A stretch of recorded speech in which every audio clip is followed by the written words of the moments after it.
Sports Station 97.3 The Fan.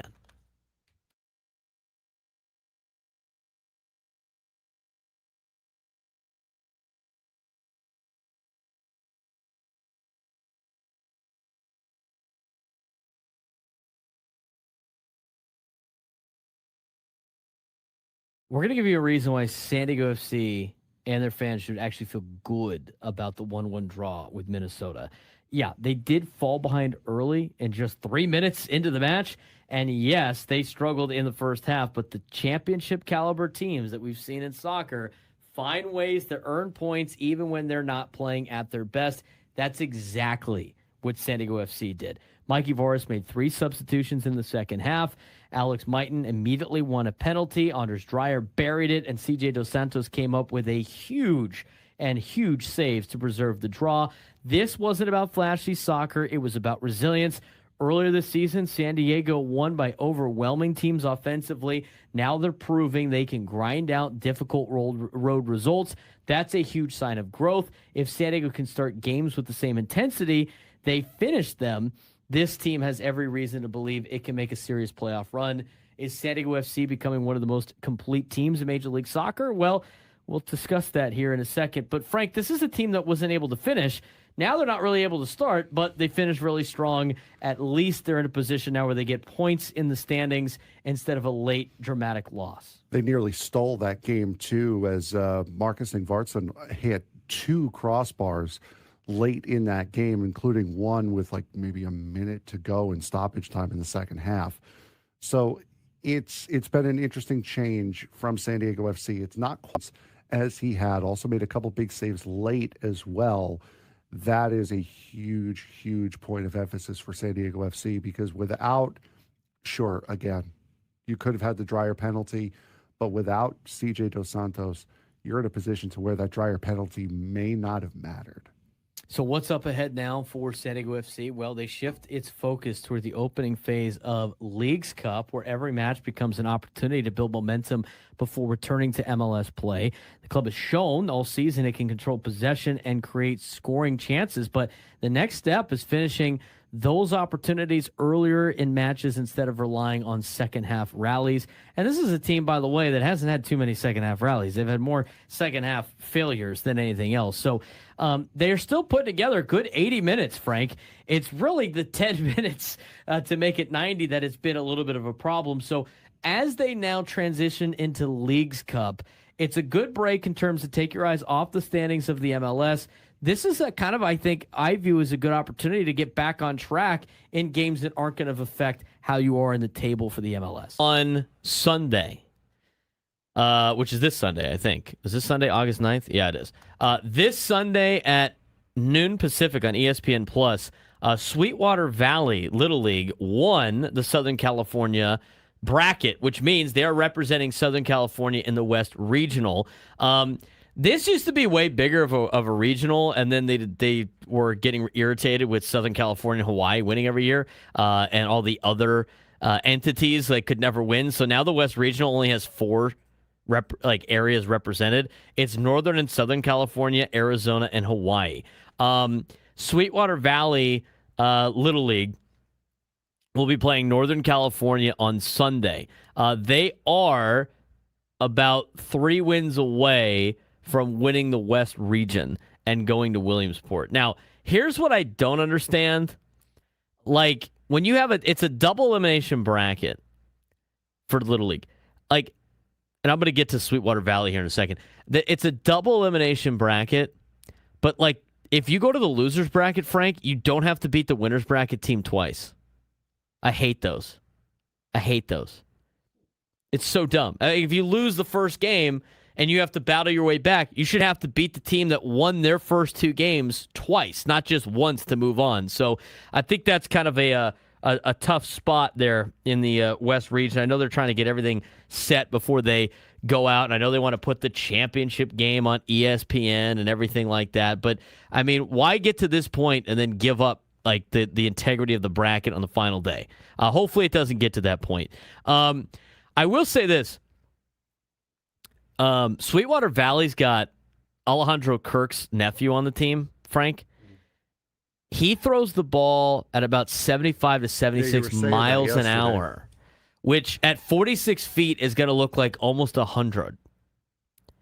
No surprise that Sweetwater Valley has made it this far when they got a kid pumping 75 miles an hour. Like that's like watching 100 coming at you as a kid, like in terms of how close it is. Rodriguez, he's so good. Well, you know what? Padres put up 3 runs on him in the first and 3 more in the second. I mean, they jumped on him early. You had Tatis double on 2-0. You had Machado double on a 3-0 pitch. You had Merrill battle through 10 pitches and then get an RBI hit. I mean, and Craig Stammen mentioned the postgame. Thought the dugout energy felt different, felt noticeably different in recent games. The offense yesterday really did a great job. Yeah, they did. 16 hits. Great night for sure. I'm not surprised at all how well this offense was able to rebound, because again, we've seen it now more recently than what we saw at the beginning of the season. 16 hits last night, 3 from Manny, 3 from Jackson Merrill. I mean, those are huge numbers for those guys, and they did a fantastic job. I thought they did, and then they added on later too. Yes, they continued to add on, and then when Germán Márquez had a bad outing, they got another run back, and they probably could have got some more runs back. But they continue to add on against the Diamondbacks team they're competing with for an NCAA tournament, for a playoff spot, right? For a wild card spot. So they're a game back now. I mean, they dug themselves in a little bit of a hole just because they lost the first game. But if they win the next 2 games, they leave there in a position of in sole possession of a wild card spot, and you had hope like the Nationals can help you out. I mean, the Phillies have kind of turned it on a little bit, so we'll see if the Padres can make up ground on Philadelphia as well. Pitching standpoint, we talked about Casey Mize and Robbie Ray joining this rotation with Michael King, and then Walker Buehler still a part of it. But Randy Vásquez, in his last couple of outings, has looked a lot more like what we saw at the beginning of the year. I mean, last night was a great performance by Randy Vásquez. And Randy, I mean, he had done something that not a lot of San Diego Padres pitchers have done. Like, Vásquez delivered 6 scoreless innings, something no Padres starter besides Michael King has done in over 2 months. And he looked like he was actually confident and attacking last night. And the Padres, you know, with whatever you say about like what happened with Nick Pivetta yesterday, we're going to talk about that later, and Joe Musgrove, you know, if you could add Randy Vásquez to this rotation doing exactly what he did last night. Now, obviously, like asking him to do that every night is kind of ridiculous, but he looked good. And if he looks somewhat like that, or somewhat like what he did at the beginning of the season, his rotation looks a lot better than it did, just a week ago. Yeah, absolutely. And again, that's June 3rd. June 3rd was the last time a Padres starting pitcher who was not named Michael King went through the 6th inning. That is huge. A night off for the bullpen. And then you get Germán Márquez giving up the 4 runs. Griffin Canning shut down in the 9th inning. A very, very good night, almost like a back-to-normal night for the pitching staff and for Randy Vásquez, who threw 80 pitches last night with 56 strikes. So he was on it last night. He had his best stuff. Yeah, I thought he was awesome. I really did. I think that it could be, if you could get him back to what he was at the beginning of the season or close to it. You're looking at a rotation with King and Buehler and Ray and Mize and Vásquez. I mean, it's good. It's awesome. It's great to see that part of the rotation. It really is. Now, overall, it's a good win yesterday for the Padres, and with that, they are now, again, back to where they were before they started this series, a game out of a wild card spot. They're chasing the Phillies by 2 now because the Phillies had won the last 2 games, but they're right there in the thick of things, and tonight's the night that you get to see Casey Mize pitch. And I'm excited to see him pitch. And, they had some sound from Casey Mize on our Twitter page about his excitement to be here in San Diego. I think a lot of guys like coming to San Diego. But, he hasn't pitched in a little bit. They didn't. They were. He was supposed to pitch over the weekend. They decided against it just in case he got traded. They were going to have him pitch Tuesday if he did not get traded. And it's funny, like he didn't think he was going to get traded, and then all of a sudden it was like at the final second. He finds out that he's getting shipped off to San Diego, and it just changes everything. I mean, he was getting ready to start against Seattle on a Tuesday night, and now he's a member of the San Diego Padres. It's always weird, like the first time these guys go out, especially the pitchers, and make a new start for their team. So hopefully it's a decent outing for him. But he hasn't pitched over a week. Maybe it's rest that he needs. But hopefully he's not too rusty tonight. But I don't think he will be. No, and he was also talking about contract status and that Detroit never offered him a contract extension before trading him. Like they weren't in negotiations for that, which is also interesting. Because did you see who happened to sign a 2-year contract extension yesterday? No, I didn't. Mickey Moniak. I did actually. I did see that on like deadline day. I saw the report that they were talking to him about doing an extension. Yeah, so it signed explains why they didn't trade him. 100%. So he signed a 2-year extension. So I have a feeling that if they weren't able to make an agreement with Moniak, he probably would have gotten traded. But it's also, that was an interesting note with Mize and an interesting question that they were not in negotiation talks for an extension with him before he ended up getting moved. The other interesting point, and I saw this today in Kevin Acey's daily newsletter, is the reason why they're going with Mize today and Robbie Ray on Friday. Look, they said in the newsletter about how they don't really want Walker Buehler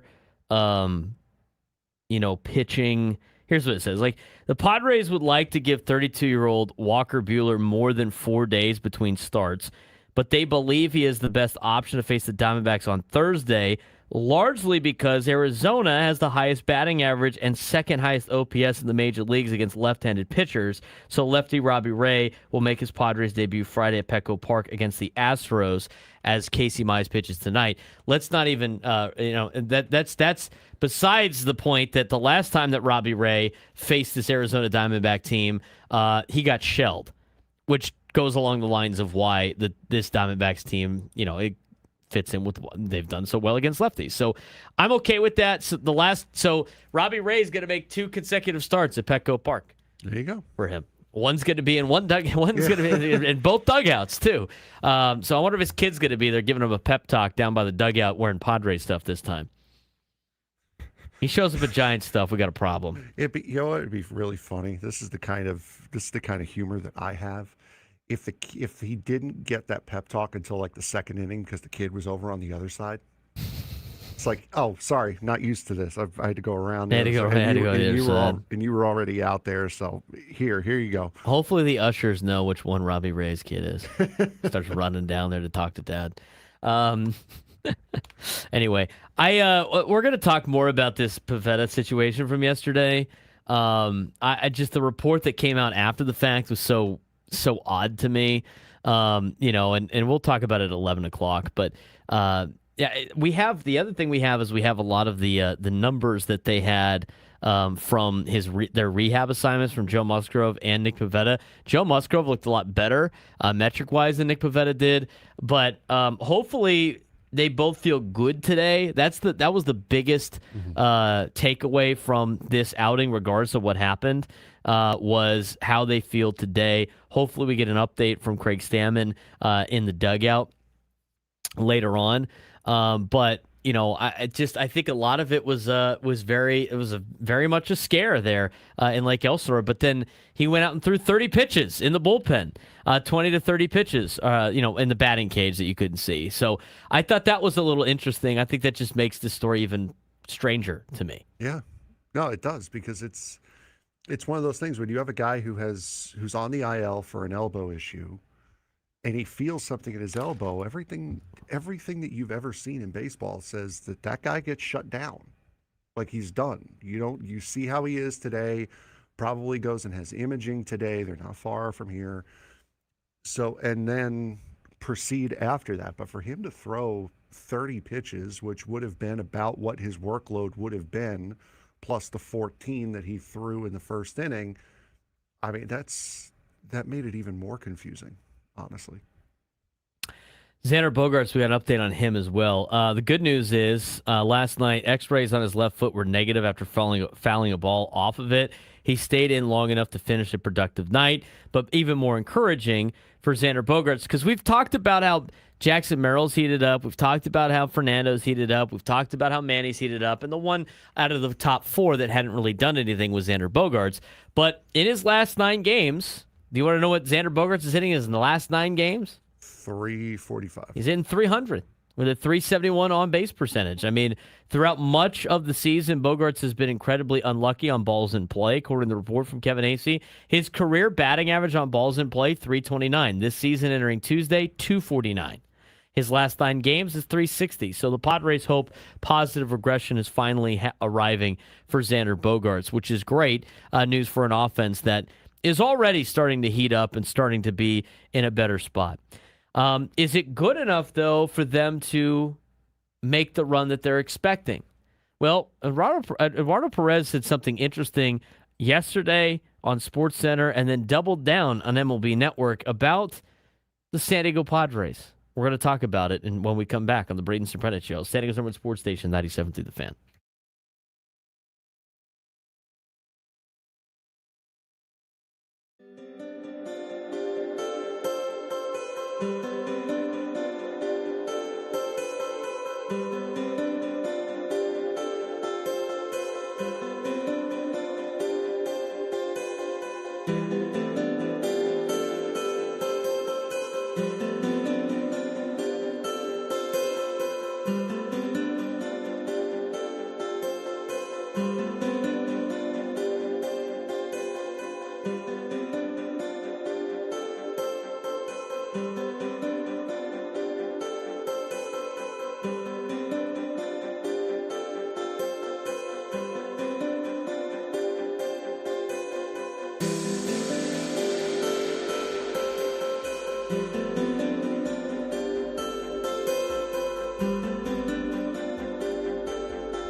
10:38 on a Wednesday. Got the marine layer rolled in again here. That's great. Make it nice and cool in the morning. Cool for maybe some football practice out there. For all of our camps. Camp has started for San Diego State today. We're going to give you an update in noon. We got an NFL training camp update at 1. I watched Hard Knocks last night. The Eagles are the Eagles. The Seahawks kind of a dorky team, but it's kind of a fun team to watch. I really enjoy. I mean, I enjoyed the first episode of Hard Knocks. It's just, football is right here, and tomorrow we got the Hall of Fame game. I will put it on. Will I be like locked into the game itself? No, but it'll be good to have football on in the background of my television in my room as I work on football. Football. I know a lot of people might not like football because they don't have a team here anymore, but you know what? I still like football. And in the fall, we talk a lot of football on this show, especially when there's nothing Padres related to talk about. But while we're talking about the Padres, it's mostly Padres related. But we do want to keep you updated on what's going on at San Diego State, what's going on in the NFL. We're going to get into college football, as we get closer. First weekend of college football, August 29th, week 0. Coach's poll came out today, too? Coach's poll came out yesterday. TCU receiving votes. That's all I care about. Was San Diego State on there? The first day is usually like the coaches polls always got like 1,000 teams on there. But I think, what is it? If I look at the USA Today coaches poll, let's see. Let's see what we got here. Ohio State pick number 1. Oregon, Georgia, Texas, Notre Dame, Indiana, Miami, A&M, Oklahoma, Ole Miss, top 10. Anybody? It's surprising? No. I mean, the first poll is always like so funny. Alabama, Texas Tech. Who's playing quarterback for Texas Tech? LSU, USC, BYU, Michigan, Penn State, Tennessee. Penn State and Tennessee are the most identical programs of all time. I don't see how Penn State is even ranked. With how many players they lost and recruits they lost, I don't see how they're even ranked. Here's what I'm going to say about Penn State. I texted one of my friends about Penn State because I have a buddy that's super into Penn State. All right, his dad went to Penn State. His dad. His dad. He didn't go to Penn State. His dad didn't go to Penn State. His sister went to Penn State, but his dad is from Pennsylvania, grew up being a Penn State fan. Sure, fine. That counts on our rules of being a fan that we have written down somewhere and sealed and everything like that. But he has now converted my roommate to being a Penn State fan for no reason at all, to a point where he's like, they're like both diehard Penn State people, and they're so blinded by everything else around Penn State.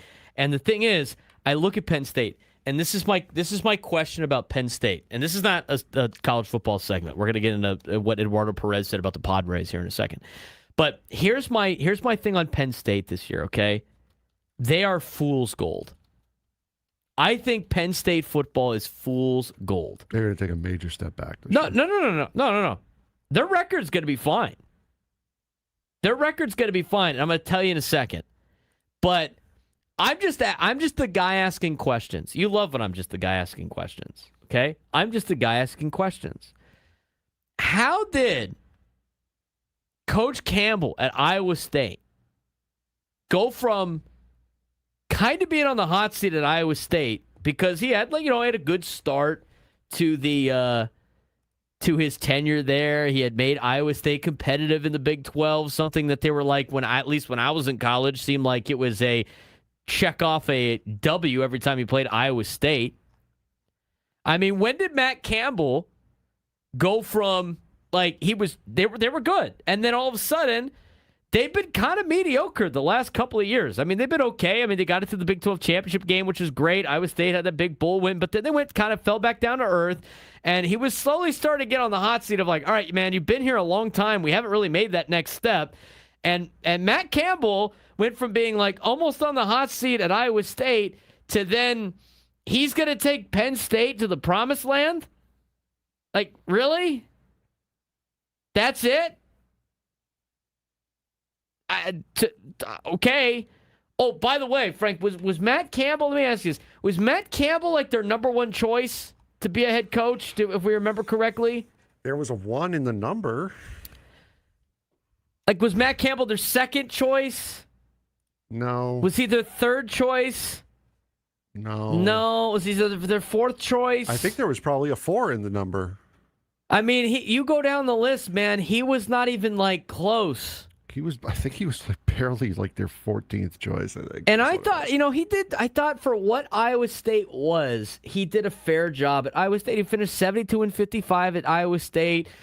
In conference play, he finished 10 games above 500, right? But he was like 9th place, tied for 4th, tied for 3rd, tied for 3rd. First place, won the league, went to the Fiesta Bowl, got a victory. It's great. Like 2020, that 2020 season. And then they went like 7-6, 4-8, 7-6. They had that 11-3 year where they won the Pop-Tart Bowl. Yeah, that's kind of cool. And then last year again finished tied for 7th, 8-4 in the conference. He had 2 really good seasons. Outside of that, it's been mediocre. And what I hear from Big Ten people all the time is like, the Big 12, that's not even like real big boy football. So you took a guy that couldn't even win real big boy football. He's going to Penn State, and all of a sudden that's going to be the drastic change this team needs? Yep. It's fool's gold. And here's what I mean by that. They're going to play in the We Are Bowl, which is Marshall. We Are Marshall versus We Are Penn State. That's going to be the first game. That's a dub. They go to Temple. I don't know. They're playing Temple on the road, which means they get to play at the Link. That's a rivalry game, too. Oh, give me a break. No, it is. It is a historic rivalry game. Yeah, so is every city, every school in Philadelphia when they play each other. That's a win. They're going to play Buffalo. It's a win. Their Big Ten schedule sucks. It's Wisconsin, Northwestern. They get USC at home. Who knows what Michigan's going to be like this year? Purdue, UW, Minnesota, Rutgers, and Maryland. I'm telling you, this is a team that's going to be near the top 10 by midseason. They're going to drop a game at UW, and people are going to be like, what happened? Or USC is going to go in there and just punch them in the mouth for no reason. USC is going to walk the dog on them. And people are going to be like, what happened? What happened to Penn State? So, yeah, when you go through the rankings on the diatribe I just went on, like at Penn State being like 17 in the country, I consider them fool's gold. What happened to Penn State? I don't know. Look at Virginia Tech, maybe. That could be a good exactly. reason. I mean, if you look, Penn State's roster is like all of Iowa State. They took like half the roster from Iowa State. It's like Iowa State over at Penn State. They're the Penn State Cyclones over there, who finished 7th in the Big 12, but they're going to be good enough to win the Big 10? Yep.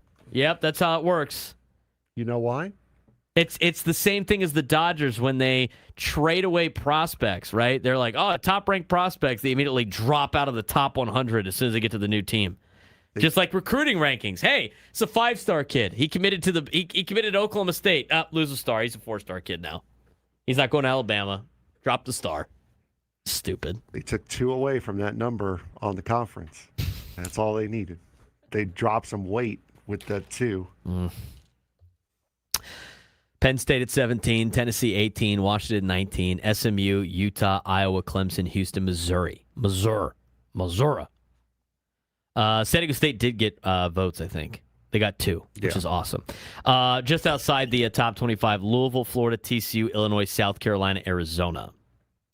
Well, I'm glad San Diego State's getting recognized with a couple of votes. I think the Aztecs are going to be pretty decent this year. I think they are a threat to win the Pac-12. In fact, I think when they get picked second in the Pac-12 rankings, we'll talk more about that later on. All right, let's go back into baseball mode.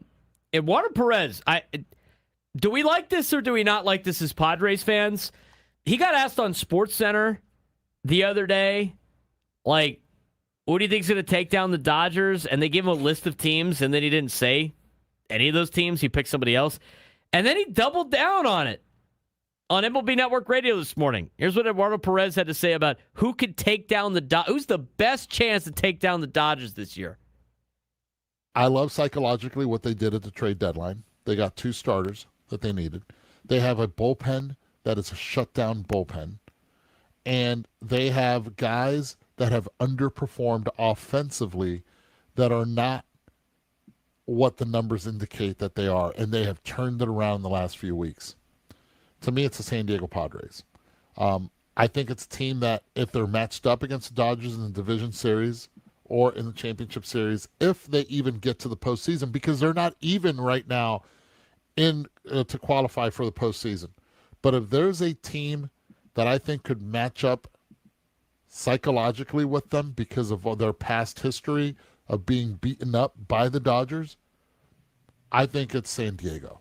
Call me crazy. I was there twice already this year. I've seen the Padres at their worst offensively. I think they're at their best right now offensively. And if this keeps up, I don't want to face them. Wow.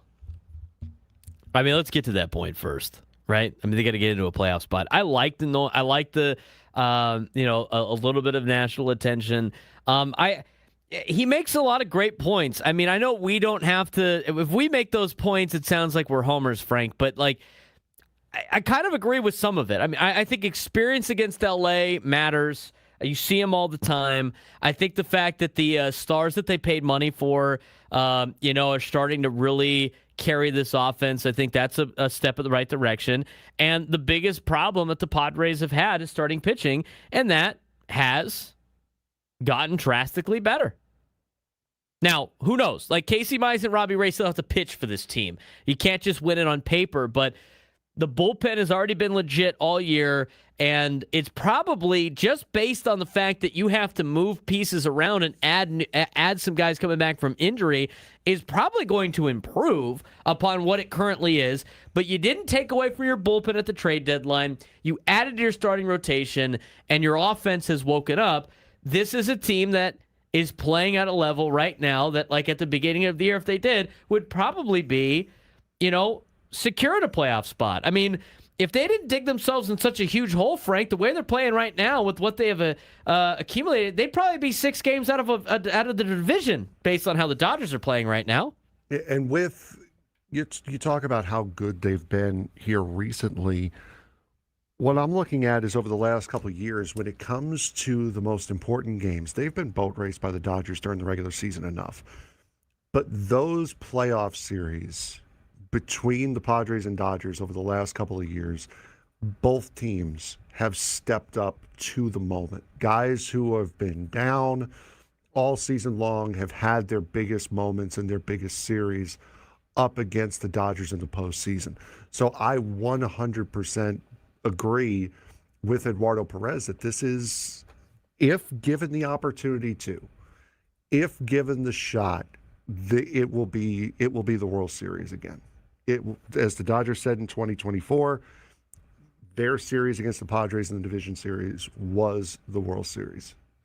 I think if they meet in the postseason again this year, it'll be the same thing. It's just they're finally playing like they should be playing, and now they have to make up ground. And they're not in a playoff spot yet. If they win today, they will be in a playoff spot. Right? They'll be, regardless of what Philly does, if they win today, they will be in a playoff spot, and they got to hold that spot. And we haven't gone through Philly's schedule yet to see if they could catch that next position. But I like their chances. I really do. And then, like, as the 6th seed, we've seen the 6th seed do a lot of damage in the postseason. 100%. And they would be taking on who? Atlanta, or has Atlanta passed? It would be Atlanta maybe in a best of 3. Padres have done well against Atlanta this year, and they've done that without the pitching that they currently have. I mean, you got a best of 3 series right now, and we'll see how Casey Mize and Robbie Ray pitch. But you go Mize, Ray, and King, and you got Buehler in the bullpen, and maybe Musgrove in the bullpen. It's just a way different team going into the postseason. If they get in that spot, I think they could get through Atlanta if that's the case, and then you run into LA or Milwaukee. And I with the bullpen the Padres have, it's a bullpen that wins in October. It's the starting pitching right now that needs to get them to that point. Looking at the Phillies schedule right now, they are a little light. They're in the middle of a 4-game series against the Nationals. Then they have Toronto, St. Louis, at Minnesota versus Miami versus St. Louis, at Seattle, at Anaheim, and then at Arizona. That's just to round out the month. So their schedule's a little weak. It's a little bit easier. And they're playing good baseball right now, which is tough. The Blue Jays are playing pretty well for no reason. Their Phillies are also on a 4-game winning streak after losing, was that They lost a lot in a row that put them back into this spot. I mean, there's usually, these things usually have a way of working themselves out. Losing 7 of 10. Yeah, they've been bad. And they're on a 4-game winner. Right. And so we'll see. The month of What's the month of September like as I look at Month it? of September is versus Atlanta, versus Houston, Those are two teams battling for playoff spots right now, and Houston improved at the deadline. at Atlanta, Atlanta again. at Washington, at New Washington's done now, and so That's are the Washington. Mets. That's Washington for 2, at New York for 4, and then it's versus Milwaukee versus Tampa Bay. So they close out with 2 potential division winners. And I think those are teams that are going to be bad. I mean, the Cubs. I agree with Kyle Glazer on when he was in here. I totally agree with his sentiment of like they smell blood in the water and they're hunting the Brewers. I mean, isn't that a complete role reversal of last year? Didn't the Cubs like fall apart and then the Brewers took over, right? Yep. I mean, by the time Philadelphia plays Milwaukee might be battling for a division spot still with Chicago. And I haven't looked at the standings in the division. They're 5.5 up right now in Chicago. Cubs are playing really good baseball. I mean, it's going to be a fun race. Right now, here it's going to be a fun race. Yeah, Cubs and Dodgers coming up in not too long here coming up next. When we come back, at 11 o'clock yesterday, we had the rehab assignment for Joe Musgrove and Nick Pivetta. 24 hours later, how do we evaluate how they did? We'll talk about it.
All of our guests join us on the SDCCU Fan Hotline. It's not Big Bang Banking, it's better. Starting the 11 o'clock hour here on the Braden Surprenant Show.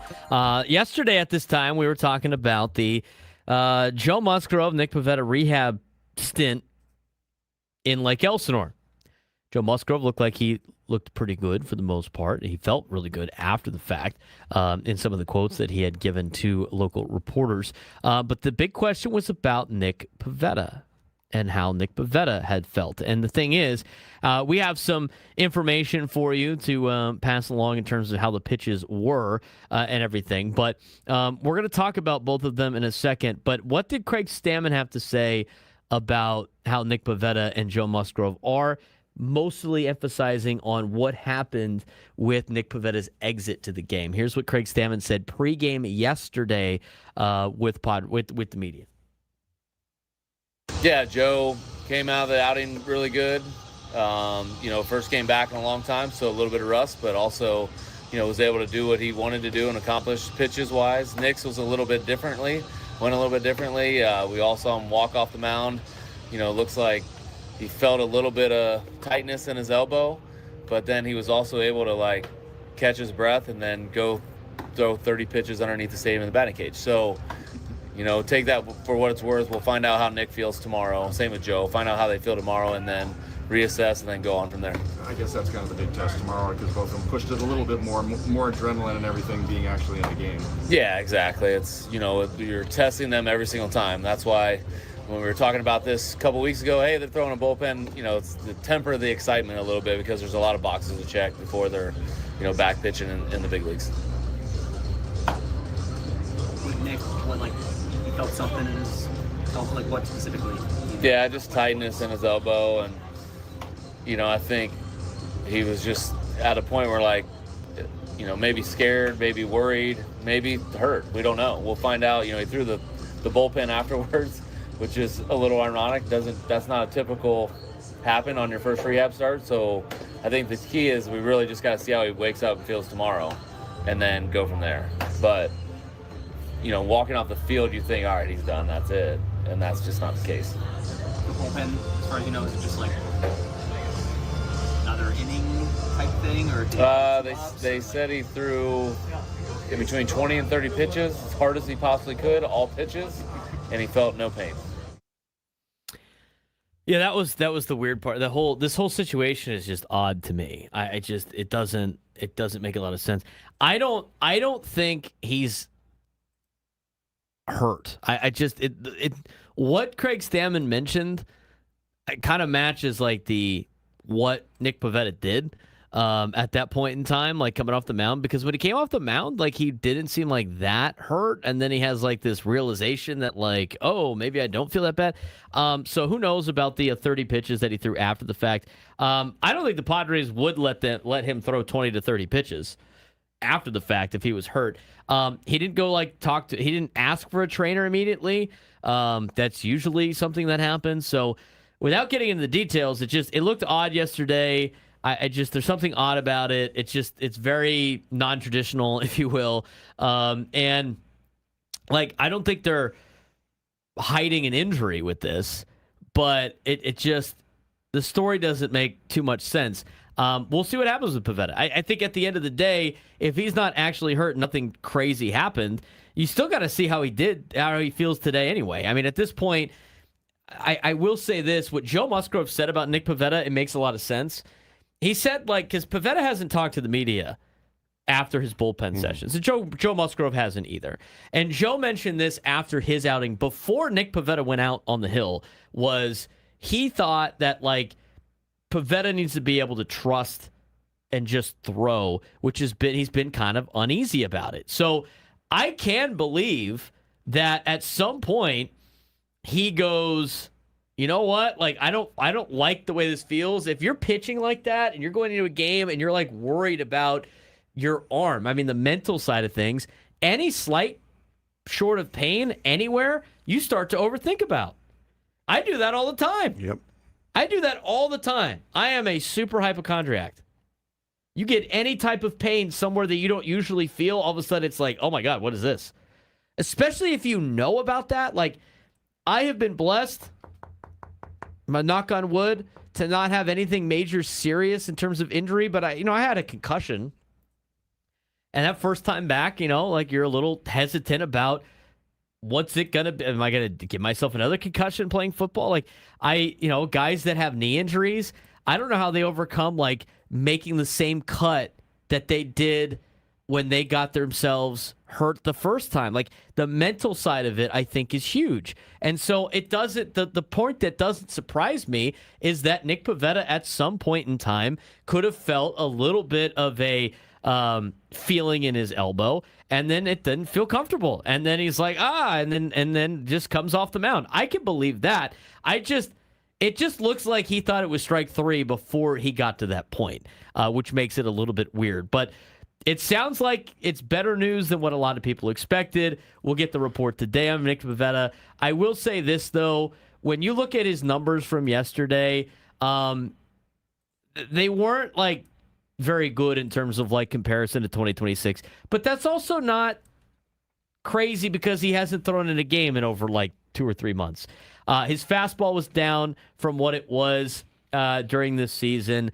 His induced vertical break was down on his fastball. His RPMs were down slightly. These are all things that Joe Musgrove said are likely to happen. Curveball movement was down. His speed was down. Sweeper was down. A lot of his numbers were not very good yesterday in this outing. But, I mean, it sounds like, according to the reports, that he threw every pitch in his arsenal. He threw them as hard as he possibly could, according to Craig Stammen, logged another 20 to 30 pitches indoors. So I guess as long as he got his work in, that sounds great. Now I think the biggest report is, how is he feeling today? And, we'll see what happens with Nick Pivetta.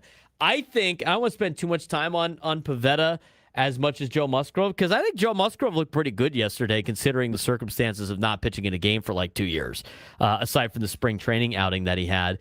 And just overall, without looking at his numbers yet, he looked pretty sharp considering the circumstances. And the fact that he felt good immediately after, he had a lot of good things to say. He said he checked a lot of boxes he wanted to check himself. He still probably has a couple more of these rehab assignment outings that he has to do, but things look like they're trending in the right direction for Joe Musgrove, and I think that's positive news. Yeah, that's fantastic.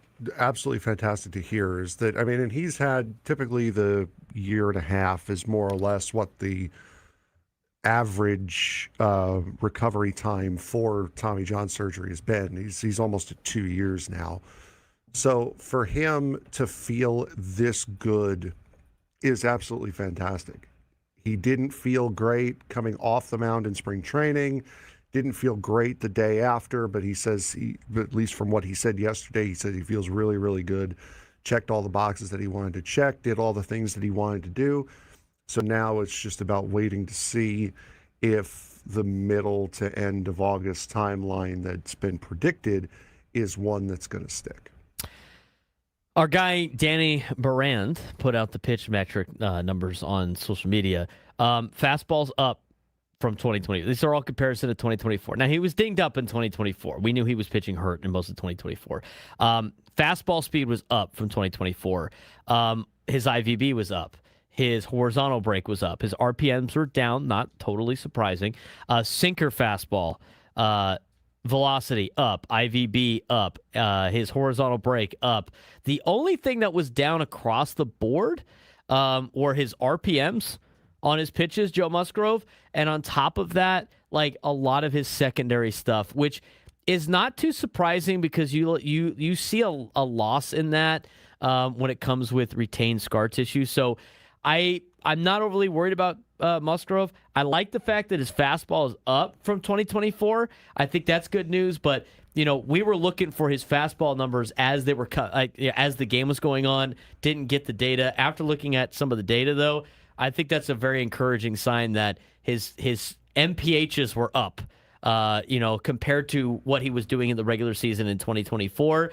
And I think he's going to be able to work through the curveball slider with a little bit more, practice. But I think that's all. I think that's all encouraging stats that back up what we saw on the eye test. And what those numbers tell me, if your fastball velocity is up from what it was in 2024, that means he feels normal. He's feeling good. He trusts his arm. He's not going out there like wondering whether or not his arm is going to hurt after the pitch. He threw a lot of breaking balls. He threw a lot of sliders, specifically ones that are going to put pain and torque on your arm, on your elbow. And said again, he felt perfectly fine. He felt perfectly normal. So for him to if he can get the rotation up on his pitches like he was no doubtedly working on and trying to figure out. I'm sure probably something you could talk with Walker Buehler about after Walker Buehler coming back from Tommy John surgery as well. All signs for Musgrove point very, very good. I can't remember what did he, because this is not like elbow issues in terms of like his Tommy John for Joe. It was something else that came up in like his elbow. It was like he didn't have enough cartilage or something like that. There wasn't enough. There was something else. I forgot what Kevin Acee reported, but there was something in his elbow that was different, but it had nothing to do with the ligaments. And so the fact that he has had 2 years now almost without having to throw for his ligaments coming back, I mean, that part's going to be dialed in, ready to go. Mm-hmm. It's just overcoming this other part. And as Joe Musgrove mentioned in his post outing yesterday, he talked about, in order to avoid some of the pain of this other issue that's not Tommy John related, he has put his arm into different angles and slots that is bad mechanically that he's having to fix.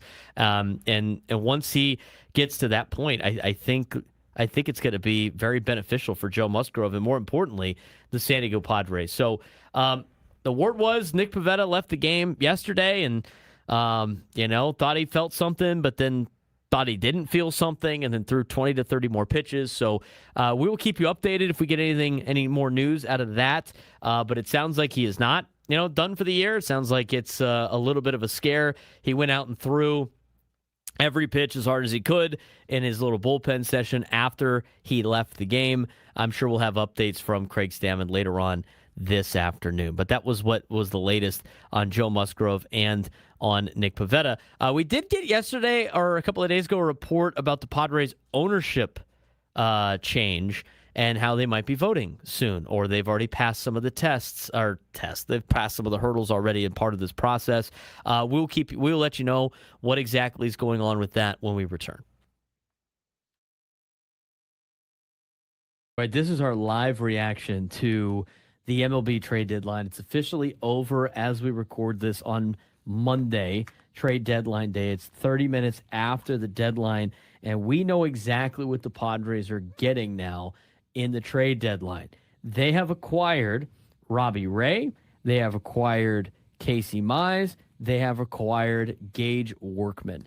Let's talk about Gage Workman first. At this point, he has only had a handful of at-bats in the major leagues. Okay. He has done most of his damage in AAA.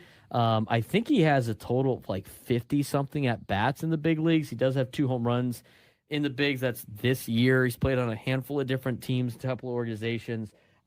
He is 26 years old, and he's a left-handed bat. So this is something I think is a cheaper buy that you might be able to get some value out of. Maybe in the long run, I think it's a nice little, risk, if you will. It's not probably the big bat you wanted, but you know what? I think at that point when they were negotiating for Casey Mize, they probably couldn't go get a Larnach or a Alec Burleson. I think the Padres did a pretty good job with the trade deadline. I don't like the fact that they gave up Cash Mayfield for a rental pitcher, but the way Casey Mize has been pitching this year, we talked a lot about Robbie Ray already. The Padres made their rotation 100 times better than it was in these moves. The biggest loss, I think, is the Cash Mayfield part of it. I mean, you've already traded Jackson Wolf twice, and here's my thing on Jackson Wolf. If Jackson Wolf was worth what if he was really good, and the starting pitching is what it was, do you think he wouldn't have been up with the big league club already with being in El Paso for most of the time? So overall, I give it a solid B. I don't like the fact that you had to slightly overpay for Robbie Ray. I don't like the fact that you had to give up one of your top 3 prospects for Casey Mize. They're both rentals, but you accomplished what you wanted to accomplish, and that was solidifying the rotation and adding a left-handed bat. I don't think necessarily you're giving up Cash Mayfield for Casey Mize. I think you're giving him up for Gage Workman, and I think Workman would still fit up here on this roster if you send Rodolfo Duran down. Instead of carrying 3 catchers, you can now have 2 catchers. You'll have 4 outfielders, gives another outfield option, and 2 guys in Workman and Jace Bowen, 2 outfielders that don't have a lot of major league experience that could work towards it. So I think if you look more towards Cash Mayfield for Gage Workman, I think that kind of makes a little bit more sense as far as time that those guys have. But yes, it's undeniable that with what this Padres starting rotation was going into today, based off of what it is now at 3:34 p.m. on Monday, August 3rd, it is so much better than what it was this morning. They don't trade anything from their bullpen, which I thought was very interesting. Yeah. I thought for sure, they might have flipped in a Jeremiah Estrada for a Larnach, right? Or like move somebody in the bullpen to help your team. They don't do that. They trade away, a couple of prospects for, in arguably one of the worst farm systems in Major League Baseball, as picked out by, MLB Pipeline. And they're able to turn that without giving up Ethan Salas or Cruz Schoolcraft or Tucker Musgrove, and you're able to get 2 big arms for it. I think that's great. Now, the big conversation is, and we'll talk more about this on the talk show, you have to add Ray and Mize to this roster now. This like chaos pitching group at this point with Ray and Mize, you have to add, that's 2. Morgan and Adam are expected to be back sometime during August and early September. Musgrove and Pivetta are going on their rehab assignments starting Tuesday of this week, and who knows how that works out for the Padres. And Giolito is expected to return at some point this season. That is 7 pitchers that need to be added to this roster. Yeah, that's a lot that you're going to have to lop off. I mean, those are guys like interesting decisions about, has Kyle Hart pitched well enough to be on this team? I don't necessarily know he has done poor enough to not be on this team, but he's got options. JP Sears has options. But if you just take those 2 off, now you're thinking about Canning. Is he still on this team? Or Germán Márquez, is he still on this team? And if you cut those guys, that's 4. You still got 3 more players that you have to part ways with. And we're talking about Estrada, Matsui, obviously not Miller or Morahone, Peralta, Rodriguez, Vásquez. I mean, cutting 3 out of that group or moving, it's going to be a difficult decision. Now, that's assuming that everybody is healthy and actually does come back. But it's an interesting conversation. But this pitching staff, 4-game set against Arizona. Very important week this week as they start to go into playoff push time. We have some news, though, that we wanted to get to. But before we do that, this is breaking news to Frank that he saw. But I've been watching a lot of Ethan Salas's. I did last week about him in AAA, and they are using the ACS on top of ABS, which is the checked swing, ACS. And I've seen it a couple of times, but in the rule book right now, the check swing is at the discretion of the umpire, and there's no set of like what going is. It's just kind of like what the umpire thinks. But they are now establishing an actual line or an actual point that would count as going or not going. And if you haven't watched any of the AAA games, because in the PCL they're doing it right now, it's pretty far. Like it's like you're going to hear a lot of Mark Grant going like, if he hits it, it's a double kind of attitude on the ACS. But I've liked it so far in the games that I've watched in AAA. But Frank, what's the line that they are determining? It's more or less a parallel line with the foul line. So if you're a right-handed batter, if you go around, like, and your bat becomes parallel with the first baseline, then that's considered a swing. Anything short of that, so you're going to see guys go about 3/4 of the way around, and it be considered a check swing. That to me I think that's a little too far. I think so too, but you know what? I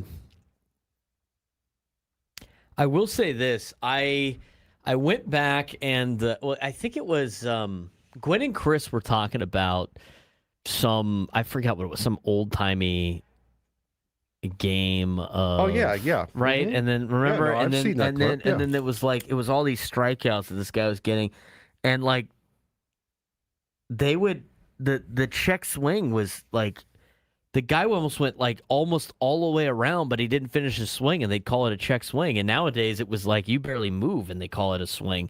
So I like the ACS idea. I think the least amount of objectivity in sports is the best. I don't need people's opinions on rules. I really don't. The less subjective it is, I think the better the sport could potentially be. Are you drawing like where the line is? Yeah, it's Frank Marchese, Bob Ross time here. So should have played some music in the background. There you go. That dashed line is where they're calling the swing. So if you get it out parallel and you're out in front of the foul line, but parallel to it, that is where the check swing line is. Draw a bat somewhere and just to illustrate if it would be a check swing or a non-check swing. So if your bat... Are you doing this for a righty or a lefty? So if your bat is there, let's just say that line there in the middle, if your bat is there, that's not a check swing. That is a check swing. But if your bat goes out here, then that's a swing. Right, correct. So you could go almost probably go pretty much all the way around, yeah. But as long as the barrel of your bat doesn't cross the opposite foul line. No, it's actually it can't go parallel with it. So you can cross the plane. You basically can't put your... No, I'm talking about like the barrel of the bat. Like obviously, if you're like this, like I know, but like if your barrel goes just past parallel of the opposite foul line, that's the line that it is. Correct. Yes. That's interesting. Yeah, because I was like, why is it so far like that? But you know what? It makes a lot of sense. Dodgers up 1-0 as Shohei takes Imanaga deep. You know, if Imanaga wasn't talking to Cookie Monster yesterday for as long as he did, he'd probably be okay. That was the greatest clip of all time. Cookie Monster was the seventh inning stretch celebrity for the Cubs yesterday, and he did like a whole 6-minute interview with their TV crew with Boog. That was must-watch television. That was fantastic. Did he substitute peanuts and Cracker Jacks with cookies? I don't know. I didn't hear like the seventh inning. I didn't hear that one part. I didn't watch through the seventh inning stretch. I did see the interview though. Buy me some Oreos and chocolate chips. He says he likes. They asked him about he's like, do you only eat cookies? He's like, no. He likes the Cookie Monster. Also likes deep dish pizza when he's in Chicago. So when he's in Chicago, man. He draws the foul. When in Rome. When in Rome. Which is actually funny because I believe it was Rome that did the deep dish pizza. Okay, moving on. The owner situation here in San Diego. So the Padres ownership transfer is nearing the finish line. Saw the update earlier this week from Bloomberg, And I think it was Monday, if I'm not mistaken. You know what? No, it was Tuesday. It was yesterday where they had the report about Bloomberg saying that the ownership transfer is almost done. But the Padres, this is Kevin Acee reporting on this. Padres are one major step away from officially entering the new ownership era. Their ownership committee, the MLB's ownership committee, has approved the transfer of controlling interest from the Seidler family to the ownership group led by Jose Feliciano and Kwanzaa Jones, clearing the way for a full vote by the remaining 29 MLB owners next week. Approval requires at least 22 votes, which is widely expected. If approved as anticipated, the transaction is expected to be to officially close during the week of August 17th. Obviously, it talks about like the how big the franchise valuation was, what they sold for, yada, yada, yada, yada. The agreement was originally announced in May. Feliciano and Jones own approximately 45% of the club. Several members of the Seidler family and current minority owners will remain involved as minority investors. MLB rules require one official control person. Jose Feliciano will serve in that role. However, Feliciano and his wife, Kwanzaa Jones, intend to operate the franchise as equal partners. They go through the background that we've talked about a lot with Feliciano and everything like that. But perhaps the most interesting nugget from this report, of course, according to team sources, the incoming ownership group was already aware of and apparently comfortable with the Padres increasing payroll at the trade deadline, which includes $6 million in additional payroll commitments, acquiring Casey Mize and Robbie Ray to strengthen the rotation. So, for everybody that thought that, they couldn't add payroll because the new ownership group wasn't in yet, that is proven to be false. For thinking that these other teams were kind of holding them back because of the trade deadline, also false. And now it's a matter of these two. Now just a matter of, I guess, paperwork at this time, or like the official vote that they're expected to happen. But it sounds like as of August 17th, the Padres should be under the ownership control of Jose Feliciano. Again, it's the week of, so it's not necessarily going to be on Monday the 17th of the official vote. It'll be sometime that week is the expectation that that this will be going into effect. But yeah, this article does put to bed a lot of the speculation surrounding the trade deadline, that this was more or less the Feliciano trade deadline. Yeah, and AJ Preller still saved the money too. I mean, he got the Giants to pay for half of the remaining salary owed to Robbie Ray. Yeah, which is what he's done that in the past with other ownership groups. He's been, as we talked about on Monday, he's been very, very good at getting rentals to be mostly paid for when coming here. So I think this is a formality now. And, we have some people going like, wow, it was like the longest transfer of ownership ever. It was really quick. It was pretty fast. Usually at this point, like what would have happened was, because this is what we were expecting. We were expecting them to announce like who bought the team around this time. And then it would be pretty quick after that. I think with the word getting out, the Padres obviously had to announce that that Jose Feliciano and Kwanzaa Jones bought the team. And so therefore now all of the process that you usually go through while not knowing who the new owner is, you just had to wait through already knowing who the new owner was. At this point, it was just, dotting I's and crossing T's and everything like that. But that should be on its way very shortly here. To the new owners. When we come back, we're going to let you know what's going on around the rest of the sports world. We're going to get to our sports thread. We got more Padres discussion to talk about throughout the show. We're going to give you an update on Aztecs football in the noon hour. Still a lot to get to here on the Braden Surprenant Show, San Diego Summer Sports Station 97 through the Fan.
11:34 on a Wednesday. Broadcasting live from the Bill House Studios. We know how. He's Frank Marchese. I'm Braden Surprenant. This is the Braden Surprenant Show. Standing as number one sports station 97.3. The Fan. Last night's game. Got to see some good production out of Randy Vásquez. He looked like he had a little bit of a bounce back. Funny, I didn't get any rude tweets last night about Randy Vásquez. So let's talk about Randy Vásquez. The funny thing is, it's like at the beginning of the season, I said he has the ability to be one of your top two starters. Isn't that what we said, Frank? He has the ability to do that. I didn't say he is your number one starter. People like to mince words on things that like they disagree with. And so since then, I just every time he does poorly, I get the same two people that like tweet at me like I'm the one pitching and doing poorly. It's like, what do you want me to say about this? Didn't get any tweets last night. I thought that was interesting. You're right. I'll try harder. Yeah, my bad. My bad for saying he has the ability to be a number one and number two starter. It's funny now. You root against your favorite team to prove the local radio guy wrong. Good for you, buddy. That's good for you, buddy. I actually want to be that guy because that means their life is entirely figured out to the point where that is their biggest concern. Oh, man. I want to be that guy. Yeah, hey, good for you, buddy. Put a picture on your profile next time instead of the Padres logo. At least one of them does have that. But it's just, you guys are so smart. Why don't you go work for the Padres? Randy Vásquez being unable to pitch is not my fault nor problem. Anyway, didn't get those tweets last night, ironically enough. Randy Vásquez did very well last night. Oh, maybe that's why. Randy Vásquez looked like he was starting to come back into his own a little bit. Got his ERA down to a 4.19 after it blew up a little bit there over the summer months. Maybe the summer months are the months that just don't do well. Like Randy does not do well in the summertime. Because last year he did really well in the end of the season, which led into a really good start to a season this season. But he went 6 innings last night, allowed 2 hits, no runs. He only walked 1. He struck out 1. He let the Diamondbacks get themselves out. I thought Randy Vásquez was really good. I thought he was exceptionally well. Did exceptionally well last night. I think that's awesome. And, we'll see how this plays out over the course of like the next couple of weeks or so. But if Randy Vásquez, and here's the other thing too, this is his second outing in a row in which he has not allowed a run. This is his third outing in a row, and he has allowed a total of 1 run. And if you go back to, the last couple of outings for Randy Vásquez, he has done exceptionally well. He gave up 2 earned runs to Atlanta, and he gave up in 2/3 of an inning wasn't very good in the 7-6 loss. He did inherit a mess, and again, he is a starting pitcher that is in the bullpen right now to kind of get right. But he's been putting together some pretty good numbers over the course of the last couple of outings, and he's worked his ERA down. I mean, his ERA was as high as a 4.72, and it's now down to a 4.19. This is a good trend in the right direction for Randy Vásquez, Frank. Yeah, he's been very, very good. And I believe this was his first start since coming back off the IL. Of course, he's had relief appearances since then, but this is his first time actually getting to start a game, and he looked very, very good. He looked comfortable. As I said, his pitch to strike ball ratio was very good.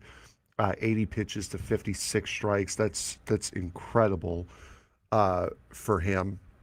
He did a very, very good job yesterday, and something that you would hope that he would be able to build off of when his presumed spot in the rotation comes up next week. It looks like he's turned the corner a little bit here in the month of July. In his last 4 outings, he's gone 14 innings, so it's nothing like to write home about. He has had very small numbers as well. But in his last 4 outings, he has a 1.93 ERA and a 3.74 fielding independent pitching. He's only walked 4 in these 4 outings. He has only struck out 3 also. But he's gotten hit a little bit.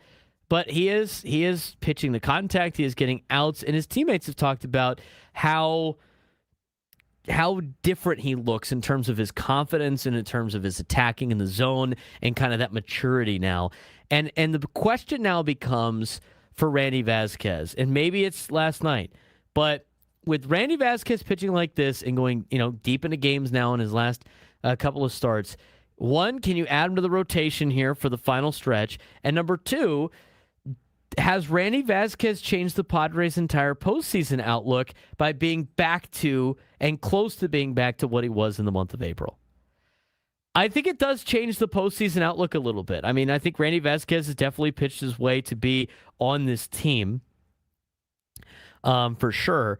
But I like the way Randy Vásquez has pitched in the last couple of outings, and I think this just improves what was a major hole to your team, even more so than just adding Robbie Ray and Casey Mize. I think this definitely changes the outlook for the Padres pitching staff, especially if Randy Vásquez can keep this up. Yeah, because then you have Michael King. Of course, you have the two additions of Ray and Mize, and now you're getting that guy of Randy Vásquez back, and then Walker Buehler now kind of becomes the long relief kind of guy who I thought personally at the beginning of the season probably fit that bill a little bit better. And then he really started to turn a corner, get into the fifth inning on a consistent basis, get through it a couple of times, has done very well in the starting role as the season has progressed. But also with Musgrove coming in, I mean, this is a solid rotation that you have built out now, especially for a guy like Randy Vásquez, who's going to be here next year under team control. Yeah, he's under team control. He is the young, controllable pitching that you're looking for, and he's done remarkably well. And I got to look this up because I find it hard to believe that that's the case. But Randy Vásquez has done very well in Arizona, against the Diamondbacks. So maybe he's just got their number. I mean, you never know. But I think it changes the dynamic a little bit because now, let's just say, we talked about this before. I think if Randy Vásquez can pitch to what he was earlier this year and what his potential is, and he looks a lot like last night. Like, I don't think he needs to throw up zeros every single time, but he is now what, your fourth starter in the rotation? If you had to put the rotation together? Yeah, I would say number 4, number 5, depending upon how good the quality Buehler is. I was thinking depending upon the quality of Musgrove or Pivetta when they come back. But yeah, I would say right now he's your number 4. Let's say they don't come back. He's your number 4 over Buehler right now. Let's say they don't come back. I mean, right now, with the way that Randy Vásquez has pitched, I mean, your rotation has Michael King in it. It has Walker Buehler in it. It now has Robbie Ray, Casey Mize. It has Randy Vásquez. That's not that's not better than the Dodgers or the Brewers rotation, but that's still a pretty solid rotation for the next month and a half. The last 50-something games that you're looking at. I mean, as of right now, I think, Casey Mize would be your number 1. Robbie Ray, kind of your number 2. Michael King, your 3. And then either Randy Vásquez and Walker Buehler's your 4 and your 5. You can survive the next 2 months with that rotation. And that's assuming that you don't get, Pivetta or Musgrove back. But, and 2 starts for Randy Vásquez at Chase Field at the old Bank One ballpark, hasn't given up a run to the Diamondbacks. Small sample size, but something of note. So we'll see how Walker Buehler does on Thursday. You get to see Casey Mize tonight. I'm excited to watch him pitch. Yeah, absolutely. I'm excited to watch him pitch. He hasn't pitched in over a week due to the trade deadline.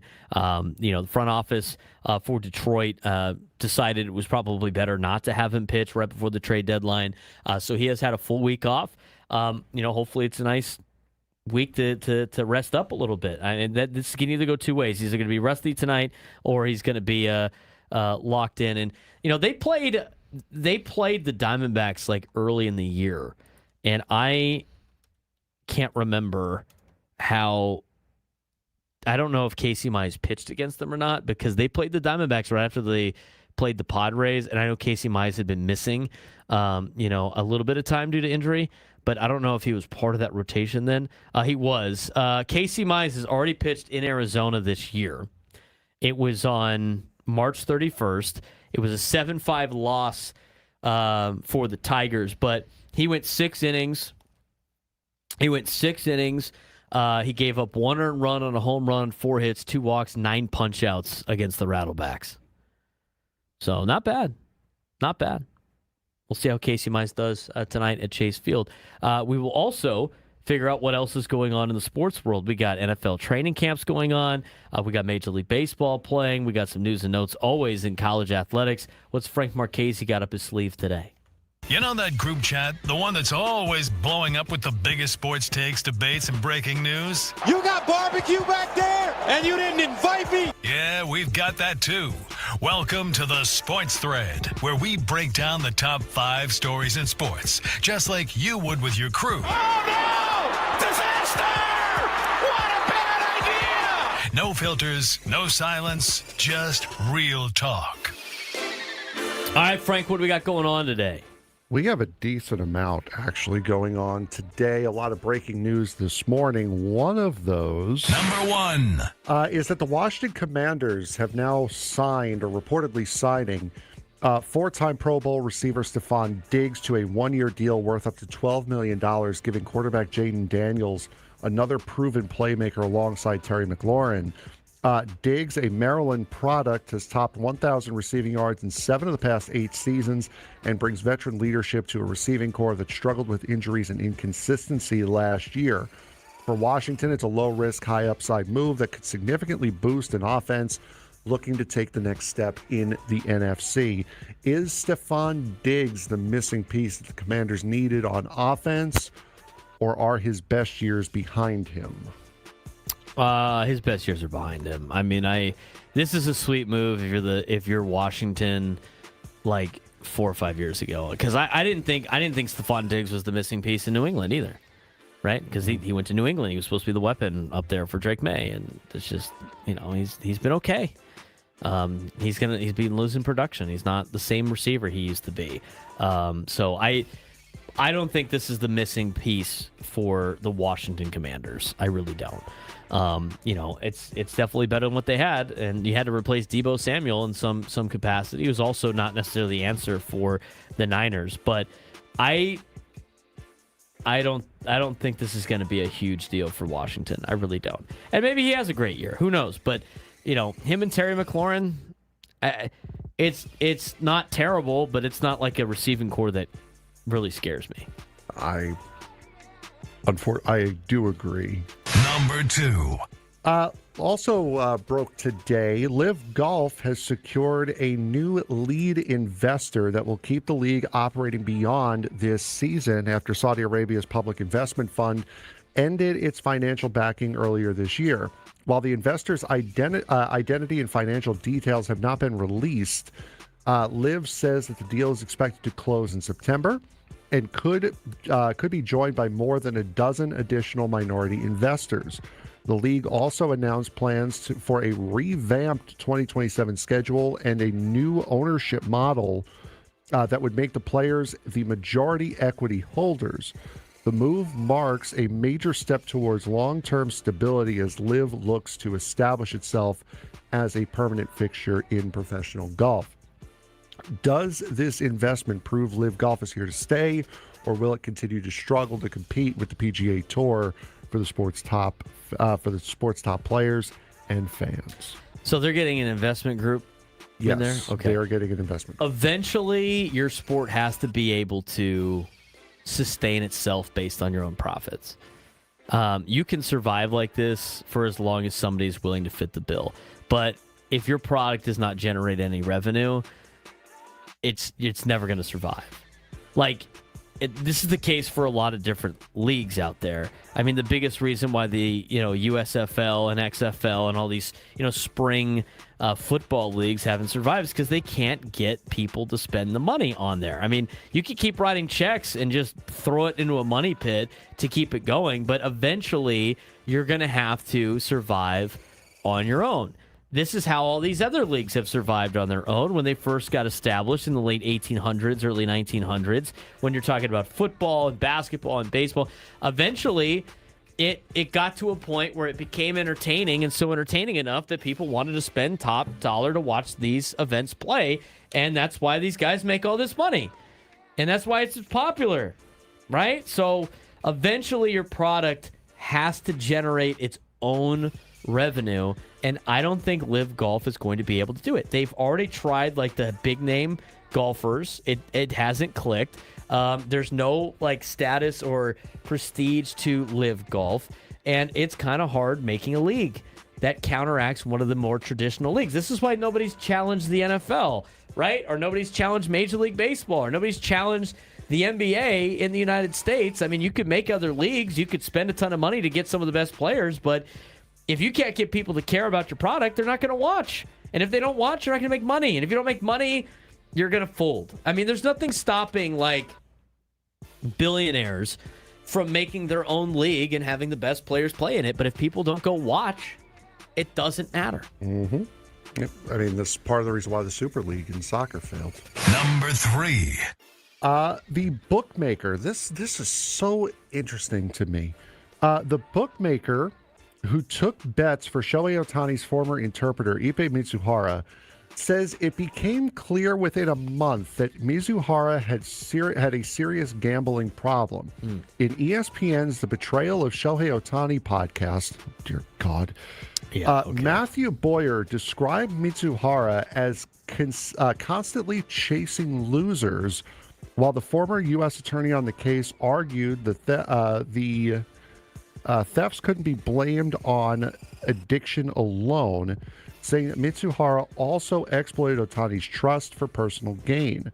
The revelations provide more insight into how a gambling addiction spiraled into one of the biggest financial scandals in sports, costing Ohtani nearly $17 million. Does the Ohtani Mitsuhara case show that gambling addiction was the primary cause of the crime, or was greed the biggest factor in what happened? I don't know. I'm so done talking about the Ohtani thing. The bookie said that he was gambling like a madman. Oh, Ippei? Yes. And again, I don't understand why this is all coming out now. Like, what's the point in it coming out now? Usually if something big like this comes out, it's usually to distract from something else that either is or is going to happen. There's nothing here. There's nothing impending that they're trying to go, ooh, look over here, look over here. There's nothing like that in this case. I don't know why it's coming out now. I don't know the background for this of why that they wanted to make this a big story again. I mean, maybe they're just trying to get some downloads here. I mean, they're not really releasing anything that's new. It's all relatively been reported on this already. Like, I heard Dylan Hernandez up in the LA Times saying, like, everything that they put in this is like stuff that the LA Times already broke and already talked about. Like, it's nothing new. It's not a lot of new stuff.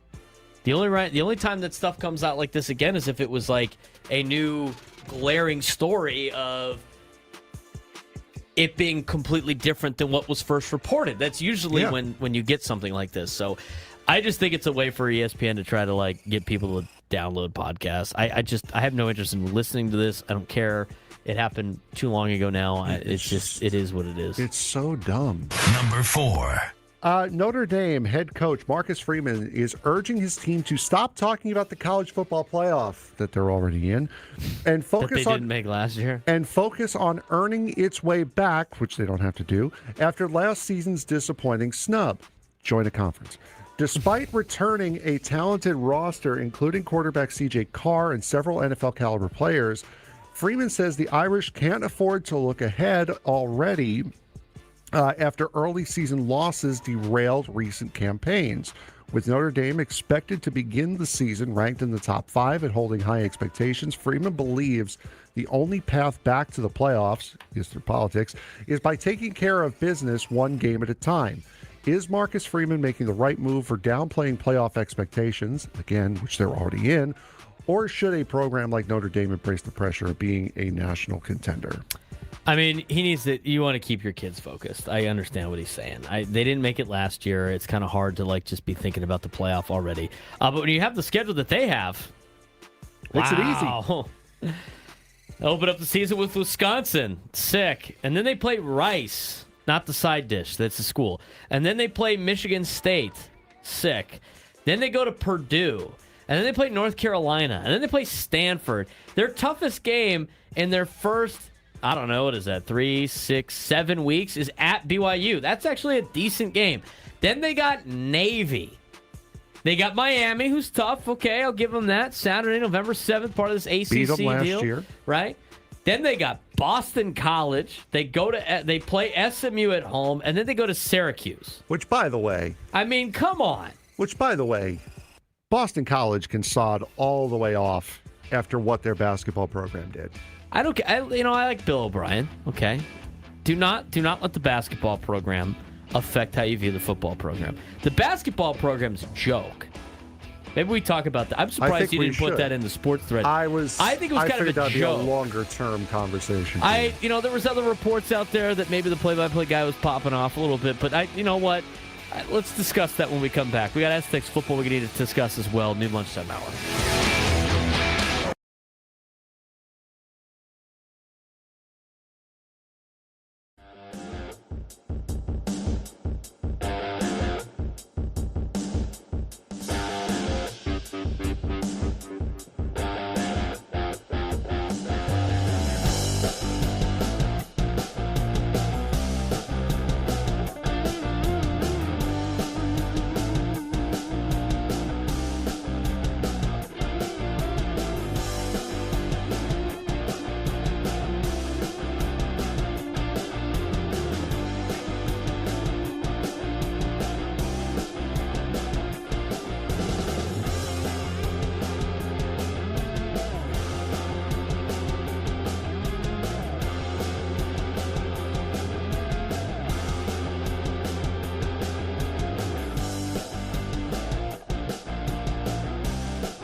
halfway point of the show.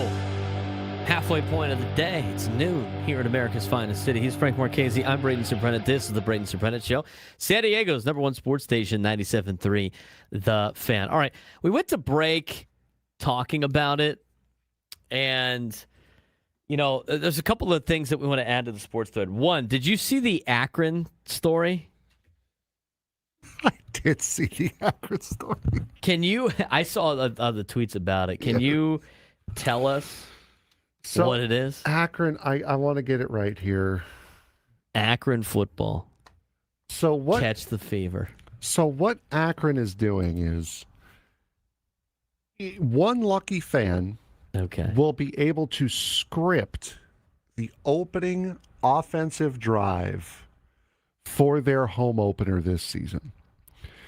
Extra chance to win with every new season ticket holder you refer. A random drawing among season ticket holders will be taken. The drawing will be held on August 19th. So I'm assuming if you become if you are or become a season ticket holder for Akron football, you get to be the offensive coordinator for the opening drive of their home opener against Robert Morris. That is so ridiculous. What a promotion. That is the dumbest thing I've ever heard. Extra chance to win with every new season ticket holder you refer. Random drawing among season ticket holders. Drawing will be held on August 19th. And the first thing I see after that is the video from the clip from Varsity Blue where the head coach is like grabbing the back quarterback by the face mask, screaming in his face. Me to the Akron quarterback when he audibles out of the first 5 go-around plays that I call. Yeah, I just love how all the memes are killing me. Like, first play that I would call, somebody posted like the terrible fake punt that they did with the Colts against the Patriots. Yes. Remember that? It's just like, I'm going to kick a field goal on 1st and 10. I mean, what are we doing? You could get a football season ticket at Akron for $75. Jeez. Like guys at like Barstool and stuff are going to like be entering this contest. Writing up a QB draw for my first play as Akron offensive coordinator, getting him sent to the hospital off rip. Robert Morris fans can do the funniest thing. Oh my God! Or like any rival of Akron. I mean, does Akron have any rivals? Do people even care if Akron loses football games? I mean, who thought this was a good idea? I can't. You know what? I guess it's a good idea in a sense that they're going to get some season tickets purchased, and they're going to get a bunch of people to watch their first drive of their season. Me to the head coach after scoring on the first drive and Akron losing 35-7. Oh my God. Okay, when I first saw this post, I didn't read through it. I was like, okay, what kind of weird?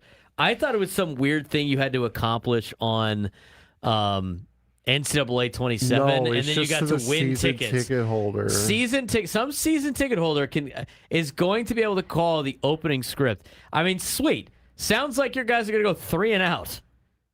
Or Robert Morris is that bad. I mean, there's so many people that put their hard time and effort into coaching that are insulted right now. I mean, how does the offensive coordinator maybe he thinks it's a great idea. It makes him look even better as an offensive coordinator if the fan goes out there and sucks. Oh, so you thought about firing me because I keep going 3 and out. Look at what this dude just did. What about the defensive coordinator for Robert Morris? Like, what are we doing here? It's so disrespectful to coaches that put their hard time, effort, and soul into these things. I mean, these aren't the guy. I mean, I guess it's D1. I'm sure they're making pretty good money, but it's a tough job to coach, and we're just going to give it away for the opening drive of the season. Beyond absurd. I can't wait to see it. I hope it costs Akron the game. I hope Robert Morris wins because of something disastrous on the opening drive. I think it'd be the funniest thing ever. I'm kind of hoping that's the case for Boston College basketball, too. That stuff was nuts. Now, I've seen some other reports out there with some unsolicited text messages, but I don't understand what's going on at Boston College when it comes to their basketball program. I really don't. Hang on a second. I did see this too. So before we go to that, one more thing on the Akron situation. This guy on Twitter, the Herd Bros, he's like, I don't know what he is. Follow college football analysis, group of 5 advocate, yada yada yada yada. I'm sure he likes Marshall.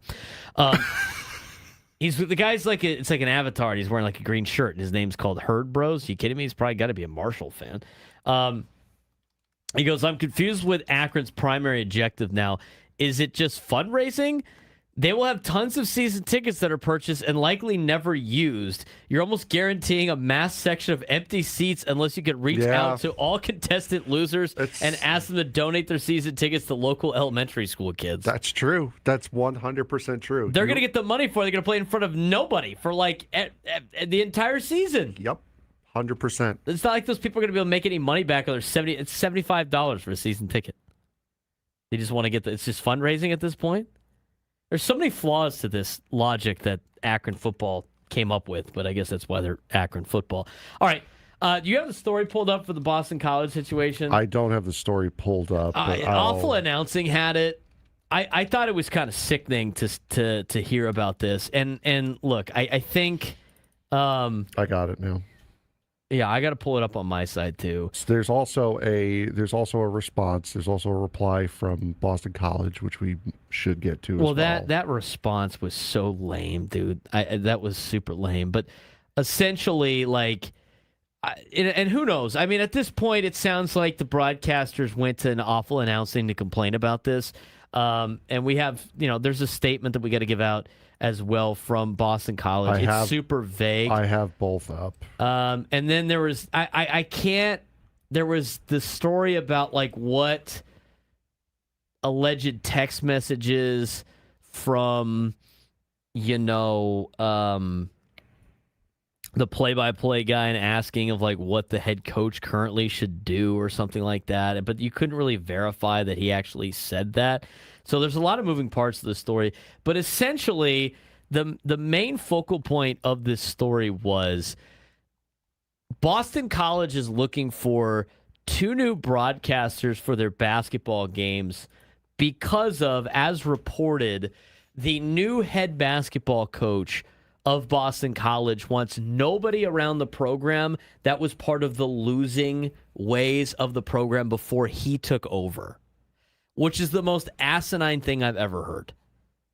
Now, there's some other story. There's probably more to this story than just that. But according to the report from Awful Announcing, Boston College men's basketball program has found itself in the middle of a controversy after longtime radio broadcasters Kevin Collins and Josh Maurer, who, by the way, is one of the broadcasters for the Milwaukee Brewers. So it's not like these guys are just like terrible at their job or anything.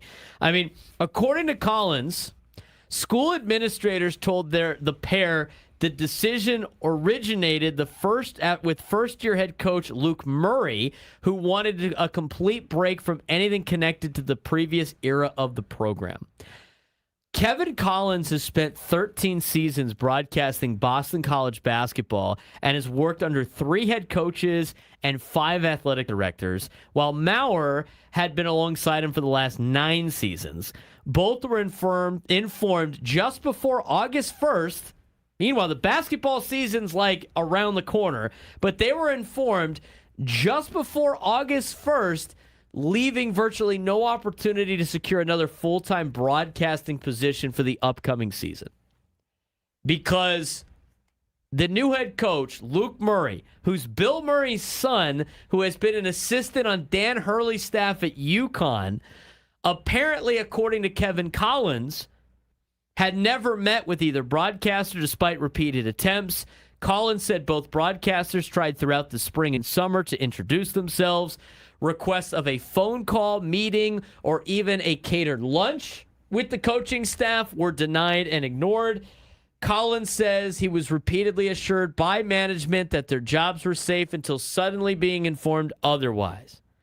The explanation relayed by the deputy athletic director, Craig Anderson, was that Murray wanted, quote, a fresh coat of paint and didn't want anyone associated with what was described as the previous program's, quote, losing mentality. The irony of this is neither broadcaster had any meaningful relationship with previous coaching staffs beyond traveling to games and calling broadcasts. If this story is 100% true, and I'm sure there's something else involved, and maybe Boston College is having a vague answer back because of something maybe the play-by-play guys did. But if this story is true, this is the most disgusting thing I've ever heard by any basketball coach. It's like, by the way, Luke Murray has never been a head basketball coach in college basketball before. This is his first head coaching job. He's been an assistant at UConn. He has been credited with being the defensive whiz kid of UConn basketball. He's the son of Bill Murray, and who knows how much funding Bill Murray had given NIL for UConn. I think that's a separate conversation. But this guy gets the job at Boston College, wants the entire staff gone, including the radio broadcasters, who have no impact on how the team plays. I mean, these are two people's livelihoods that you just played with for we want to have a winning mentality. That is the dumbest thing I have ever heard from a coach. That coach speak is beyond dumb.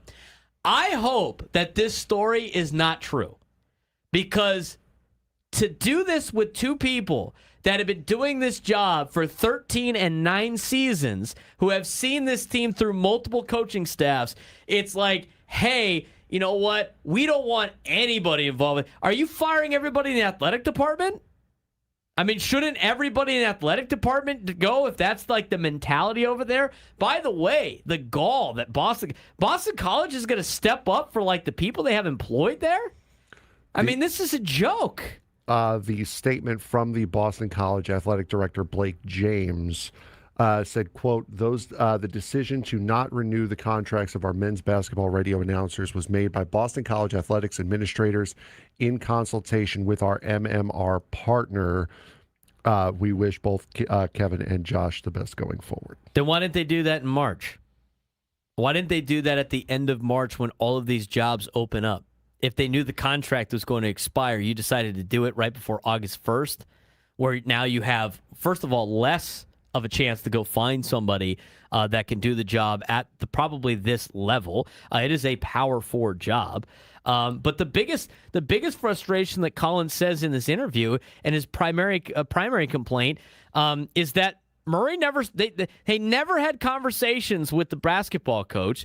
They were never evaluated. They were never allowed to build a relationship. They just kind of were like, you know what? We want to be able to, win, and we need winners here. We need none of the losers that were part of this program before we got here, and that includes everybody, including the radio broadcaster. Did they get rid of the SID? Did they get rid of the sports and information director that covers Boston College basketball? Did he get the axe too because he was associated with losing basketball? I mean, the audacity. It's the most sickening story I've ever heard. There's got to be more to this. There's no way this is 100%. I mean, there's just no way. If this is legit, accurate, there's no way Boston College is going to be able to just, brush this under the rug like it's no big deal. And if it's not accurate, they probably should have said something even more important before they get the entire country against them in basketball. Collins said he even volunteered to remain with the program solely as an engineer with no on-air role. That request was also rejected. His takeaway, Murray simply wanted everybody replaced. Collins believes administrators failed to defend longtime employees. He claims Deputy AD Craig Anderson initially pushed back internally. Ultimately, administrators allowed Murray's wishes to prevail. Collins believes the university never gave him an opportunity to explain why they should remain. Collins emphasized he wasn't simply the play-by-play announcer. He frequently handled engineering, produced broadcasts, called games solo, worked color commentary when necessary, traveled extensively. He believes replacing that level of versatility on the same budget will be difficult. I mean, he was kind of doing this because he was like, it's a fun job. He wasn't getting paid very well, and he was doing a lot of different things for basically free, and they decided to get rid of him because he is a loser because of the other teams that were there before him. Like, that's how I take this away. So you got rid of a guy that's like living, sleeping, just everything about Boston College basketball, and you get rid of him because the new coach wants to do coach speak, and I only want winners here, and anybody that was part of the last program is not a winner, and therefore they have to go. There has to be more to this story. Collins grew up a Boston College fan. He says he never asked for raises. Money wasn't the motivation. Calling Boston College basketball was a dream job. Despite everything, he says he'll still continue to root for Boston College and even offer to help whoever replaces him. Initially, Boston College declined to comment, but then they put out the statement that Frank gave out. The statement did not specifically address Collins' claims that Luke Murray initiated the decision. So, if this story is true, and this is the report from Awful Announcing, it is a disgusting story. I can't believe this to be 100% accurate. There has to be something else that these guys did to cause this, but it doesn't make sense why they would let the two broadcasters for Boston College go right before August 1st, before they get ready for the basketball season, where then they'd have no chance to go get another job. At least one of the broadcasters works for the Milwaukee Brewers, and he has something to do right now, and Josh Mauer. But Kevin Collins, it's it. That's over now. And the reason that has been given to him, at least that he believes, is unacceptable. You almost hope they did something because this is just so callous and crass. It really is out of Boston College. You almost hope that there is some sort of scandal involved in this. I saw some texts about whatever it is. I mean, we've seen some of the statements, I wonder what else had to be involved. But the whole story is on CBS. It's on Awful Announcing. It's all over the place. And all Boston College has done is just said it wasn't his decision. It was our decision. That's going to make this problem go away. It's honestly better if you were to be like, hey, here's other the reasons why we decided to part ways. But if they don't have any reasons for that, then it's a joke. I mean, it's kind of a joke. I mean, if they were negative broadcasters, then they would have said that they're going in a different direction because they're negative broadcasters. But I don't, knowing that one of them is the broadcaster of the Brewers, I feel like that's probably not the case. There has to be more to this story. It's all over the place. I see a lot of broadcasters tweeting about it. I mean, Mike Farron was totally upset about it, and he tweeted at Brewers fans hey, do you see how Boston College treated your broadcaster over there? I really hope this isn't the answer. I really hope this isn't the case. And again, in this article, they have Kevin Collins' side of the story. We don't know the other side of the story of this. Boston College might be taking the high road here. There might be more to this story than meets the eye. Maybe they're doing it to just take the high road. But if this story is true, it's a sickening story. And the fact that the guy, and the other thing too, you got the son of Bill Murray is is a brand new head coach. This is his first year as a head coach. He worked under Dan Hurley, who's also just an incredible pain in the you-know-what. It somewhat checks out and is believable that would actually be the case. But the more I read that story, the worse it got, Frank. And the more upset I got with it as somebody who also broadcasts as broadcasters. I mean, it's just hey, you might be out of a job if the second. If the other team, if the team that you're broadcasting for doesn't do well, and then the new coach wants a brand new staff. That's a bad precedent to set. That's a terrible precedent to set. It's I better hope the team's really good. Otherwise, the new coach is going to be well, I want my guy in there. I mean, that's a tough deal. That's a tough deal for a lot of broadcasters out there. Anyway, when we come back, Aztec football started today. We'll get you a full report on what's going on the Mesa. First day of football. A little bit of a preview of the season when we return.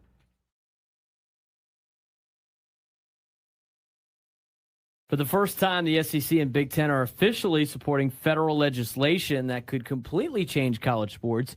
After a month of negotiations, both conferences have backed the Protect College Sports Act, a bill that would create national NIL rules, restore transfer regulations, and strengthen eligibility standards and give NCAA more authority to enforce those rules. The compromise also raises the revenue sharing cap to more than $40 million per school while trying to close NIL loopholes that schools have been using to spend even more on athletes. Now the bill needs 60 Senate votes before Congress leaves for recess. If it passes, this could become the biggest piece of college sports legislation since NIL was introduced in 2021. Will Congress finally deliver the stability college athletics has been searching for? Well, it's one of the biggest storylines in college athletics right now. And for the first time in months, there appears to be real momentum toward a federal solution that could bring stability to college sports. Yeah, so after weeks of intense negotiations with lawmakers, the two most powerful conferences in college athletics, the Big Ten and the SEC, have officially endorsed the Protect College Sports Act. The conferences had previously withheld support over concerns of NIL restrictions, revenue sharing limits, conference governance, and future expansion. Following last-minute revisions to the bill, both conferences agreed that the changes addressed enough of their concerns to publicly support the legislation. That's significant because without the backing of the SEC and Big Ten, many lawmakers were hesitant to move forward with the bill. Now the legislation has its strongest momentum yet and heads now towards a Senate vote. So the Protect College Sports Act would create the first comprehensive federal framework for modern college sports. Among its biggest provisions, gives the NCAA and conferences antitrust protections to enforce rules. It creates national standards for NIL compensation, restores limits on immediate transfers by allowing one unrestricted transfer, and reinforces standardized eligibility rules, which creates stronger oversight of athlete compensation. Perhaps most importantly, though, the bill attempts to bring consistency to a system that's largely been governed by lawsuits and differing state laws over the past 5 years. If passed, it would represent one of the biggest changes to college athletics since NIL was introduced in 2021. And I like this. I mean, I like a lot of the things that are in there. I mean, I get the only thing that's a little bit negative is they increased some of the revenue sharing, which I think a lot of the big schools benefit from at $40 million plus. They put in some caveats to it to make sure that they're investing in other sports besides football, which is not the end of the world. I mean, the SEC and the Big Ten were going to come out on top on this for sure, but it definitely has put in a lot more oversight to college athletics, which it is desperately needed. Yeah, absolutely. Especially when you look at cases like what we talked about last week on the show with the kid from Tennessee. Like you complain and you see all these things about the NCAA losing all these cases that they should be winning as far as athlete eligibility. And then they go and do something like that where you sit a kid out for 2 weeks because of a $400 flight while he was debating whether or not to join the NFL. So this now gives these guys a format to follow, both the NCAA and the conferences, to where stuff like that doesn't happen anymore. Will Congress get it across the finish line, though? That's the biggest challenge because the Senate still needs to bring the bill to the floor before lawmakers leave for their August recess, and it requires 60 votes to pass. If successful, the bill would then move to the House before eventually reaching President Donald Trump's desk, where the administration has indicated support for federal college sports legislation. And while there's finally optimism after months of negotiations, there's still no guarantee the legislation reaches a vote before Congress leaves Washington, which leads us back to our old I'm just a bill. Yes, I'm only the Schoolhouse Rock song, if you will. For anybody that hasn't seen that, maybe you got to go back and rewatch. There could be a lot of issues with the bill getting it through, but I'm just glad they have, this conferences collectively have agreed to this. Congress wants to get this thing done. So hopefully they're able to make this thing happen. I think it's good for college athletics. I think the money being a little bit high hurts some smaller schools. And the big schools were always going to get, some love here, but limiting transfers is huge. I think honoring contracts is huge. I think some antitrust law exemption is huge. These are all things that college football absolutely needed before they allowed NIL, and they finally got it. Yeah, and looking at some of those things you had mentioned, the $40 million must be distributed differently. They'll get $22.5 million dollars for athlete retention, so more than half of that is going to go to athlete retention, as well as $5 million dedicated to not only women's sports, but Olympic sports as well. So that's part of where that extra $40 million comes from. So this isn't over yet. I mean, the next week could be one of the most important in recent college sports history. So if the Senate schedules a vote before recess, the Protect College Sports Act could move one step closer to becoming law. If it misses that window, the bill faces a much tougher road as Congress now shifts their focus towards upcoming midterm elections. Either way, crew getting let go because of allegedly, at least they were told, because the new head coach didn't want them. Didn't want anybody attached with the old program part of this team. There's two things that are happening here, because I really find that one hard to believe, and if it is, it's dumb. Either way you look at this mystery of why these two guys were fired, both of them are bad. So it's either Luke Murray, the son of Bill Murray, who had been on Dan Hurley's staff at UConn, just got hired at Boston College to be their basketball coach. Either he made the call and wanted zero carryover from the previous regime, including the radio team, which is beyond, as somebody that's a coach, that is beyond stupid. That has no impact on whether or not you win games or not. That is beyond stupid.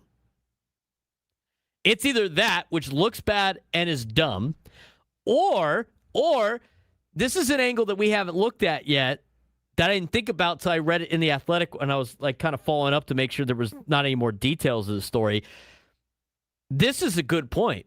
I totally forgot this. So it's either Murray made the call and he's doing this for stupid coach speak, or the athletic department made the call to replace the two play-by-play guys for men's basketball.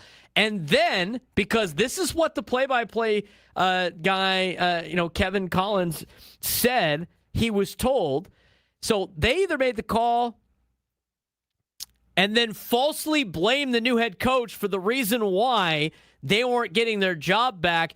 So they throw their new head coach under the bus while misleading two long-tenured broadcasters. That's the two things that are happening here. Either Luke Murray, the new head basketball coach at Boston College, said, you know what, everybody needs to go, including the radio broadcasters, which is dumb, or the athletic department wanted to change, and they're throwing Luke Murray under the bus as the reason why they have to make the change, which just might be equally sickening, Frank, as number one. Like I said, I hope you're kind of hoping for a San Antonio Spurs situation at this point. That's right. That's kind of where you're at right now. Like it's something else, and Boston College is taking the high road, but right now it doesn't look very good. And here's the thing, like either scenario for them is very damaging because people love longtime radio voices, right? I mean, could you imagine? This is not, I mean, just, I don't want to say it, so I'm not gonna, but just imagine our local situation here and thinking if like we operated like that in terms of like San Diego State or even like at USD or UCSD or even the Padres. Like, could you imagine like the Padres have a bad year? It's like, you know what, Jesse and Tony, it's time for a change. The new manager says you guys got to go. Like, no. How incredibly unprofessional that is. And then how about the other situation of like he didn't actually say that, but instead of just saying you're not, we want to go in a different direction, it's let's throw our brand new coach under the bus. Those are the two options here. Neither of them are good. It is an avoidable, self-inflicted PR wound that makes a struggling program in Boston College look even smaller and raises a lot of questions about the judgment and culture under a brand new team. This is a major distraction for them. I can't wait to see what happens. But like, if it wasn't Luke Murray, he has to, like, in his first media session, go up there and take one for the team and be like, you know what, we apologize on behalf of for like this information of this happening. But if it was his decision, then I guess he would have nothing to apologize for. He could just wear it. I can't wait to see them actually talk about this. You know for a fact they're going to ask the question. And you know, and I feel bad for whoever takes over this new spot. It's not going to be great. It's not going to be great. Talk about first impressions, Frank. I mean, that's rough. It's a hell of an impression. However way you look at it, that is rough. All right, there's a couple of things we want to get to with Aztec football. We're going to continue it in the next segment. We got 3 minutes here. I do want to talk a little bit about the preseason poll. The media poll came out. I don't know when they did this because they didn't have a media day, but media poll came out. Boise State got picked number 1 in the new Pac-12 conference. San Diego State number 2. Fresno State 3. Texas State 4. I could go through the whole thing because there's only 8 teams. Washington State, Colorado State, Utah State, Oregon State. Boise State received 14 of 16 first-place votes. San Diego State did receive a first-place vote. Fresno State received the other first-place vote, which is definitely a dramatic jump after being picked near the bottom last season in the Mountain West for San Diego State. So what the poll tells us, of course, offense, I think, good enough to compete immediately. It sounds like from reports from Kurt Kenny in the newspaper that the offense should be ready to go from the get-go. Defense has a lot of holes to fill, and they got to build some trust, for this fan base because of the fact that they had a really good year last year, but they got a lot to replace in the defense, either through the portal or on to the next level. So coaching staff, got to trust the coaching staff to reload this team despite losing 8 starters from a year ago. And we'll see what the status of Tano Latuli is. I mean, Tano's been battling his knee injury that he suffered late last year. Hopefully he can be ready to go by week 1. But obviously the respect around the conference has clearly changed for San Diego State, especially this brand new conference. I think it's a good sign that they're getting 2 votes in the coaches poll for the AP top 20, for the coaches top 25 nationally. I think it's also good that they got a first place vote in the Pac-12. I think it's great that they're number 2 in the preseason poll, Frank. I know preseason polls don't really matter. It's good to get some recognition from your peers, though. No, it absolutely is. And from everything we've seen as far as the quality of this team and what they did last year, this is a team that should be up there in the Pac-12 polls. This is a team that should be up there fighting for a Pac-12 championship this year. And it's good to see it. The other coaches took what happened last year, saw how much talent was retained by San Diego State and how they should be performing this season and placing it very, very highly. So we'll take a look at more of San Diego State in just a little bit. What's the on-field conversation? What does this Aztec team look like? And what's the big picture as we head into the first day of camp? They already finished their first camp day at San Diego State. We'll talk more about the Aztecs football program when we come back.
12:40 on a Wednesday. It has been a heck of a Wednesday for Frank Marchese. I do agree with that sentiment. It's like if I schedule something for a certain time. This is like the Seinfeld bit about the reservation. It's the reservation bit. Yeah. Why do it? So what had happened was, apparently there were some stream issues that I didn't know about. I thought, Braden, you were using that as a cover for me. No, there were stream issues. You were having stream issues. I didn't know that. When I got here... You really like to out yourself, don't you? I don't care. It happens. When I pulled into the parking lot here, perfect timing for it to happen, my brake pedal goes all the way to the floor. I'm like... That doesn't sound like Yeah, that. I'm like, okay, that's not good. That doesn't seem like that works. No. Is this bad? I park up and I go and look at my right front corner because I've had problems with my right front brakes. The inside right front brake pad keeps wearing out faster than all of the other ones. So I'm thinking there's a problem with the caliper. I go in, I walk around to the right front, and there is just fluid everywhere. I blew a brake line. Like right as I pulled in, my right front brake line exploded. I call Allstate and schedule a tow between 2 and 3 o'clock. So this way it gets my car home and you have to wait here all day. It gets me home at the same time. My parents aren't bothered. None of that. I get a text now saying, oh, yeah, he's going to be here. He's going to be there in about 20 to 30 minutes. Huh? No, that doesn't help me. That was the same thing. I scheduled for 2 to 3 for a reason. I appreciate you being here an hour early, but I don't. I don't need that right now. That doesn't help me. Right. That's the problem with this is I experienced this too, like with moving. With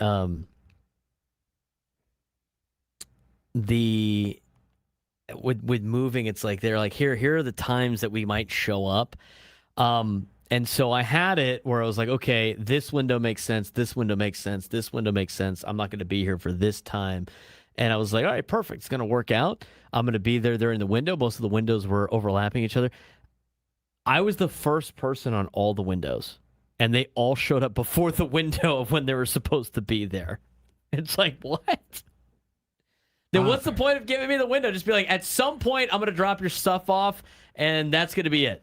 It's like that old John Caparulo joke. He calls his cable company. He's like, yeah, we'll be out there between 10 a.m. and Thursday. You going to be home? I was like, yeah, probably at some point. So what are you going to do now? So the car's going to get towed. Yeah, my mom's going to have to come and get me because I'm not going to. You have football practice. I'm not going to ask anyone else here to take me home. I mean, you can come to football practice if you want. No, I'm good. Thank you. I enjoy. We don't have celebrity code. We're going to work on kickoff today. You could be a celebrity. You just go out there and start yelling at kids. That's cool. I enjoy air conditioning. So you know what? We're by the coast, okay? So we don't have we have the nice little coastal breeze. Kids were complaining about the heat. It's not hot out there. It's nice. I don't understand. I scheduled 2 o'clock for a reason. So there's going to be a point here, either this segment or in the next one, that I'm going to have to go down there and give the guy my keys. So I'm going to have to run out here quickly. And this is it just continues. I may have won a Truck Series championship. However. And Frank Marchese's luckless few weeks continues.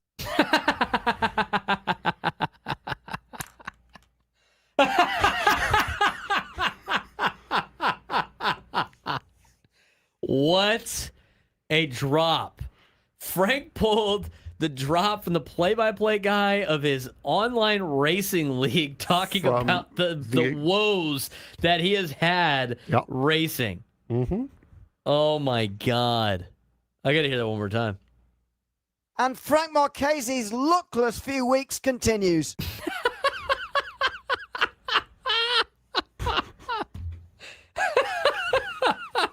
That's amazing.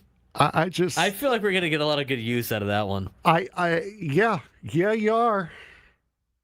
Oh, my God. Padres retweeted the Blue Jays roster move. The Blue Jays have claimed Matt Waldron off waivers. So He is now a Blue Jay. How does it make you feel? How do you feel about that?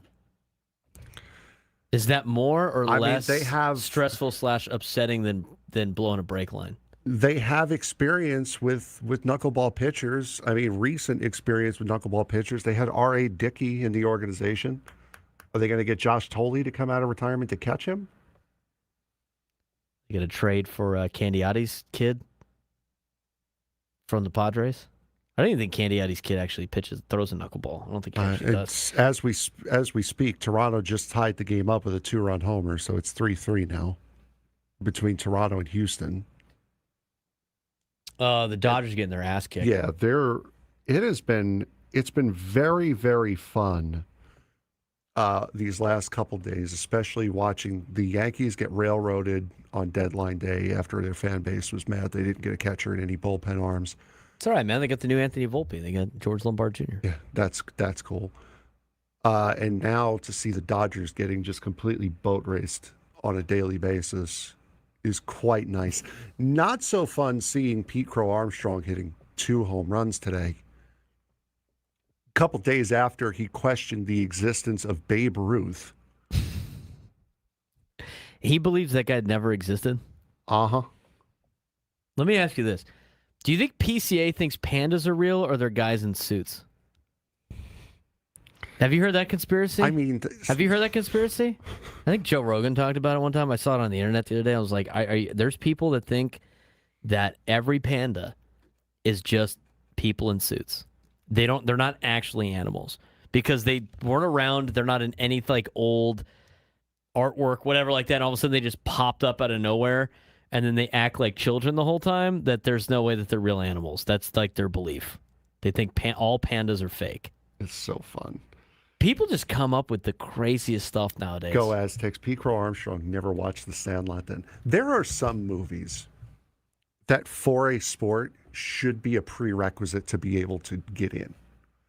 Like you should have watched The Sandlot at least once in your life before becoming a Major League Baseball player. Until this weekend, NASCAR had a weekend off, which is why you haven't seen... a NASCAR update? Yeah, which is why there wasn't a NASCAR update. This weekend was the first time that Christopher Bell, who's been in NASCAR for a while, has a dozen or so Cup Series wins. This was the first weekend he had ever seen Days of Thunder. It's a good movie. That's a movie that should be a prerequisite to get your racing license. All right, let me ask you this then. What are the movies you need for how many movies do you need to watch in order to be a baseball player? And which ones are they? Because here's the thing though.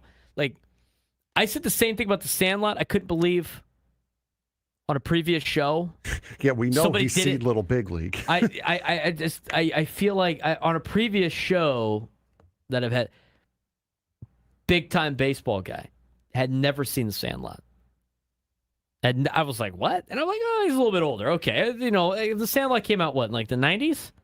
I think it was early 90s, I think. Late 80s, early 90s would be my guess. At this point it's going to be changing just because of like they're younger now. I mean, this is like our generation like playing baseball, so they probably, you know, a lot of the young guys probably did not grow up with The Sandlot, but some of the older players played. Sandlot came out in 93. That's going to be older than most of the players in Major League Baseball. Major League was put out before I was born. All right, so give me the 5 movies then. 5, maybe there's more. How many movies does a professional baseball player have to watch? The Sandlot is just a pure classic. Same thing with Major League. I would put Field of Dreams on that list. I would put Bull Durham on that list. It's funny you brought this up because I actually took a class in college.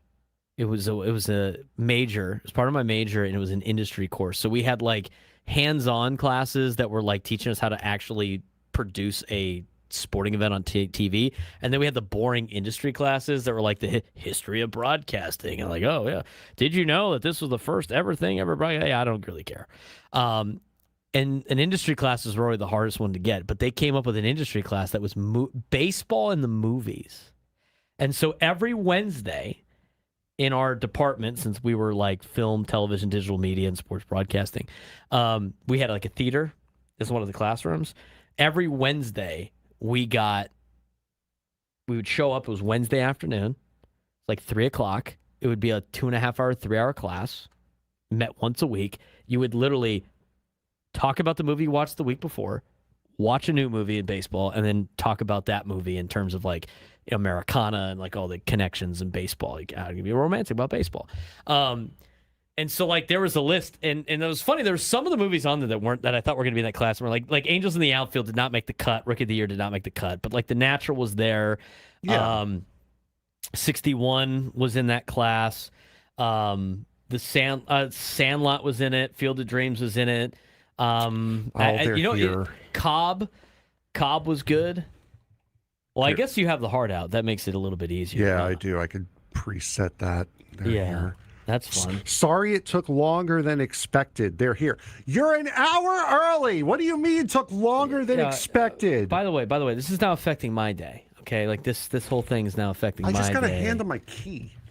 This is. I wasn't going to leave my key in the car. Like, for me, I don't trust a football player that has not seen Remember the Titans. Remember the Titans is on your list. I don't trust a football player that has not seen Remember the Titans. Okay, I got to think of like the baseball movies then. I can't put Dexter on now because reasons. We'll get Dexter still wait on hold. We'll get to you when we start the 1:00 hour, if we can get there. I'm now left behind. We'll see how this goes. Anyway, I think like Cobb, I thought Cobb was a good movie, but I don't think that's like one of the ones that you had to watch. We watched 42. I think it's a great movie too. But like in terms of like the baseball classics of like movies that like a Major League Baseball player should have to watch in order to be like in order to call himself a Major League Baseball player. I feel like Bull Durham's got to be on that list just because they've all experienced the minor leagues at some point. I think Field of Dreams is definitely part of that conversation. It's kind of hard if I want to limit it to 5. I mean, Sandlot, I guess Sandlot would be good. It's like kind of the childhood portion of it. The Natural's a great baseball movie. I like For the Love of the Game too. I really do. That's one that appears on MLB Network a lot. I remember we watched that one in class as well. I think that was a really good one. Mr. Baseball, that one was part of the class. As I talked to some of the guys on YouTube here. Mr. 3000 is a classic. That's a great baseball movie. But I don't think that's part of the list. I'd have to really like hunker down on this for like the 5 movies you would have to watch in order to be a baseball player. That's a good like AI question, I think. I'd be curious what you guys think out there. 833-288-0973, 833-288-0973. What 5 baseball movies do you think a Major League Baseball player should have to watch in order to say he's a Major League Baseball player? Like what movies that you would expect them to like be able to play or be able to watch? You're like, I've seen that. So you ask the question like, oh, was that just like this in the movie? And then the Major League Baseball player could be like, yeah, like appreciate it. I think Major League, I honestly think the original Major League has to be on the list too. So I'm going with Field of Dreams. I'm going with Major League. I'm going with Sandlot. I think those are for sure. I think The Natural's pretty close. Bull Durham's definitely on there. Is Moneyball part of that equation now as a newer movie? I don't necessarily know. I almost don't really want my baseball players watching Moneyball. Do they need to know what's going on behind the scenes like that? Do they know about I guess you could pull the whole like New York's paying you to play against them to like David Justice, but there's a lot on there. I just like there's a lot that you could potentially go with. Football is interesting too. I think there's a lot of great classic football movies. Remember the Titans is one of my favorite. I love Friday Night Lights. I don't like the series, but I do love Friday Night Lights, like the movie. I think it's great. I think it's just the Texas high school football and the Americana of that, and I think that one's awesome. Trev Dog in the YouTube chat, he said, "What's with the one where the kid hurts his arm and becomes the pitcher's Rookie of the Year," which is it's a classic '90s kids sports movie. But like, Yeah, I'd have to think about that. Could you name me like the 5 movies per sport that you would expect the players of that league or of that sport to watch? Yeah, somebody's like, why is Frank destroyed his car today and has been in and out dealing with the car situation. So he's handing keys to a tow truck driver as we speak. So we'll see if he gets back up here. How much out of breath he'll be. He said he was running down there. To say the least. But anyway. I'm Gwen and Chris. Weekdays at 4 o'clock, we play a trivia game where you get a leg up by just calling in. Prizes, fun, and glory happens during Chris versus the Fans. 4 o'clock every day on 97.3 The Fan. At Fraser Farms Market, San Diego's natural grocer since 1971. We're always swinging for fresh. Score big savings now through August 10th on items like seedless watermelon for just $3 each. Fresh boneless, skinless chicken thighs for $2.99 a pound. And Annie's homegrown products at 35+% off. Don't miss our annual hatched chili roasting. Go to FraserFarmsMarket.com to pre-order a case of roasted hatched chilies. Fraser Farms Market in La Mesa, Oceanside, and Vista. Seriously, my dealership just fixed the transmission. We all know how it can be to go to the wrong place for transmission repair. Made up of over 800 pieces, the transmission is the most complex part of your car. So bring it to the transmission experts at AMCO. AMCO, always the right fix. AA MCO. Special financing available. Restrictions, limitations, and exclusions may apply. See AMCO.com for complete details. Hey guys, it's Woodsy. Let me tell you something. When you sign your insurance policy, for some brokers, that's the finish line. Handshake, commission, done. Then you may not hear from them again until it's time for renewal.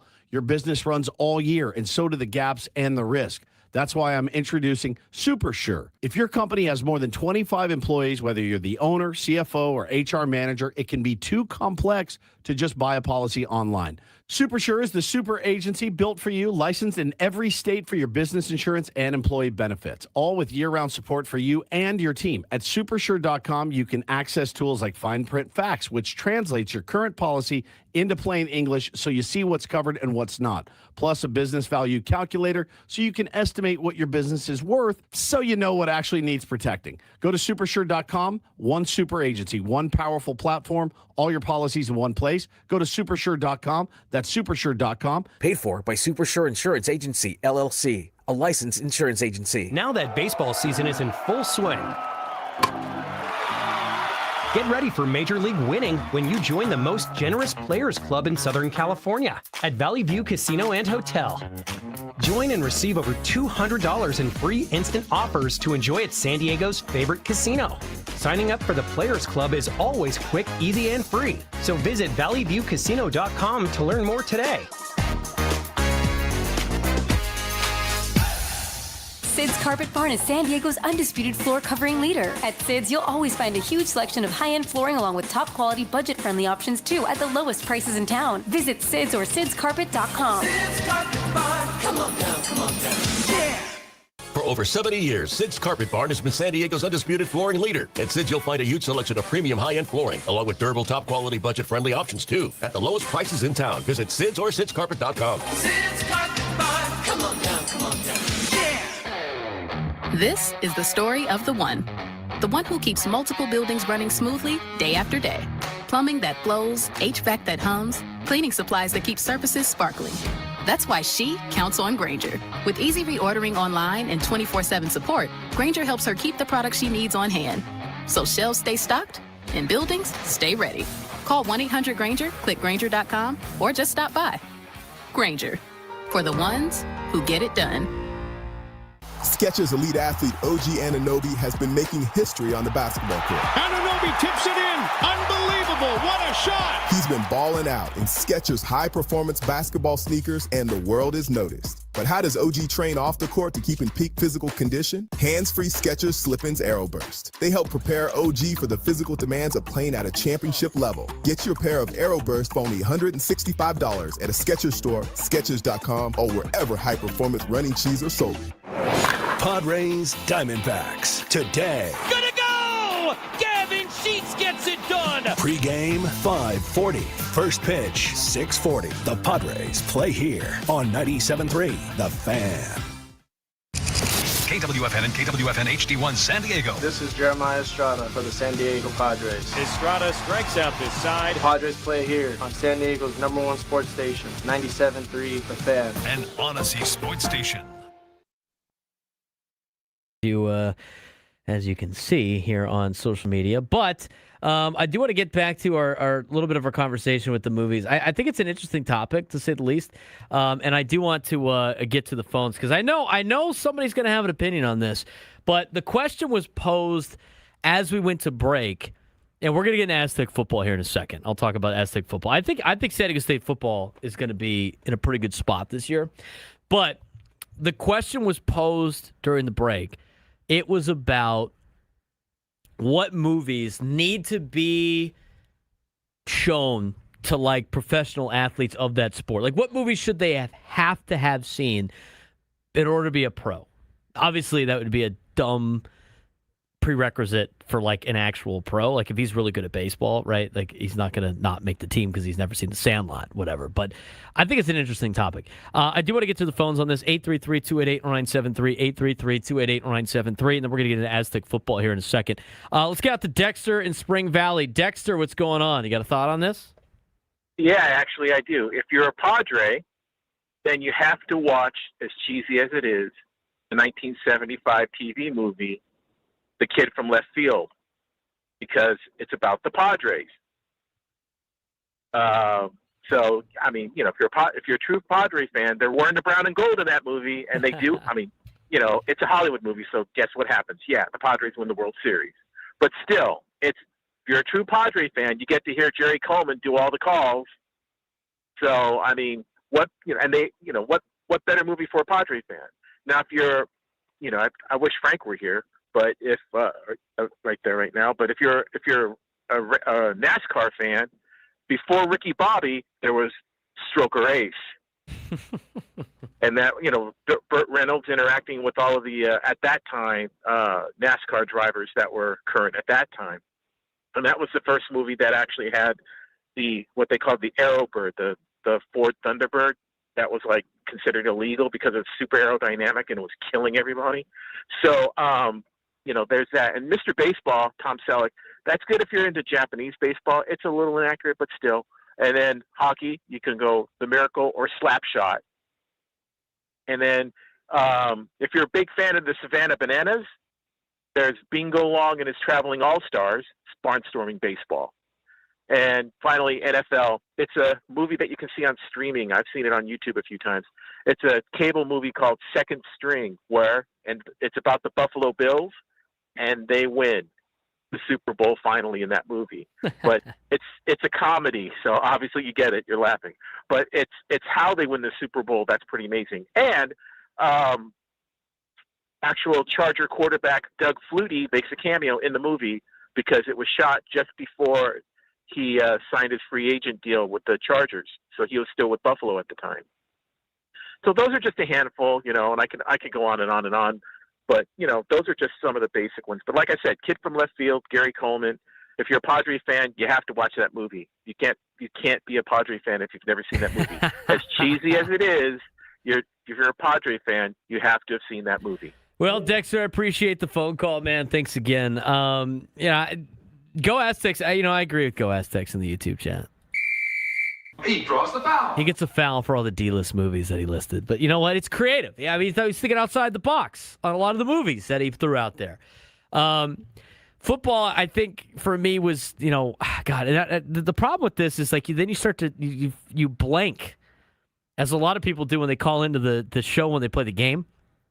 They blank on whether or not, like you blank on some of the big movies that you've seen, right? So like for football, I'm thinking about all the good football movies. I like The Little Giants. I think The Little Giants is super cheesy, right? Super cheesy. But I like The Little Giants. I think it's a fun movie.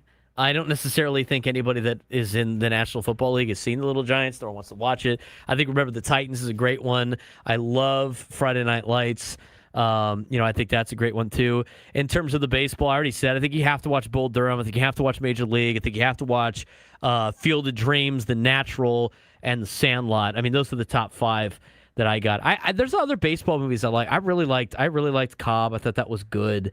I enjoyed because I was before anybody's just tuning in. We were talking about this because of the fact that they didn't know what like the Sandlot was or whatever. So, or I think it was PCA or something like that. Frank's back. You see that? I need an alcoholic beverage. You don't drink alcohol, though. I know. I'm very well aware. Well, you left your phone up here, by the way. Yeah, I know. So, what was the update on the guy?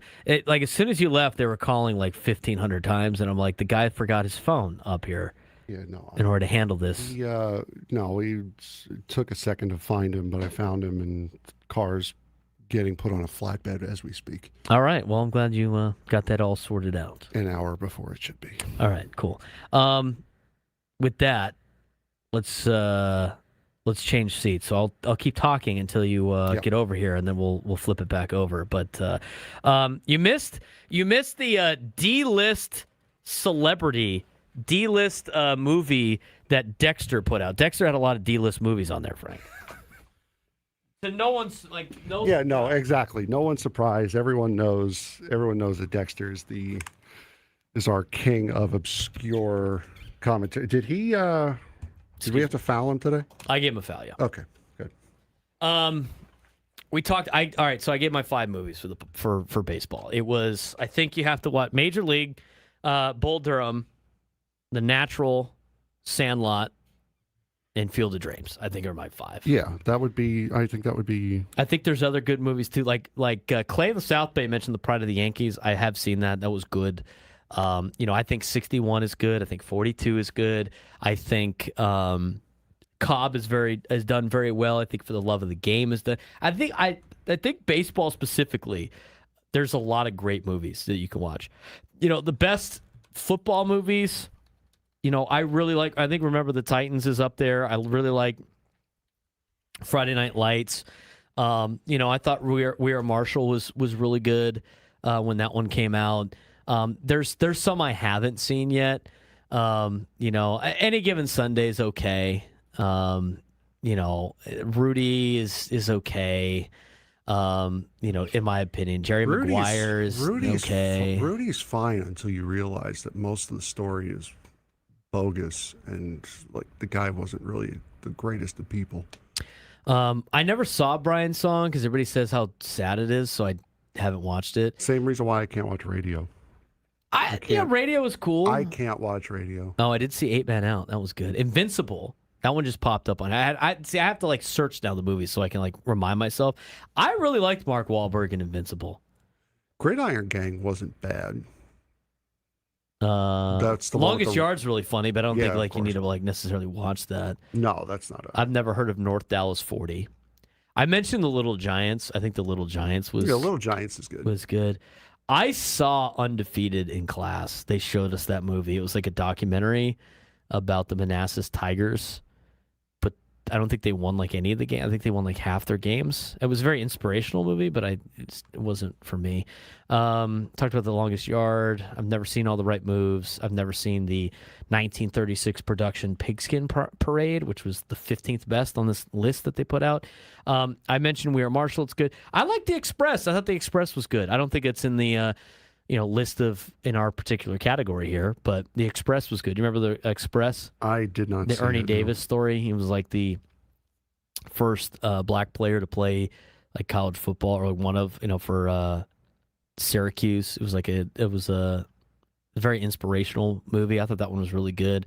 I've never seen Varsity Blues. Blindside was solid. I've never seen Varsity Blues. Varsity Blues is okay.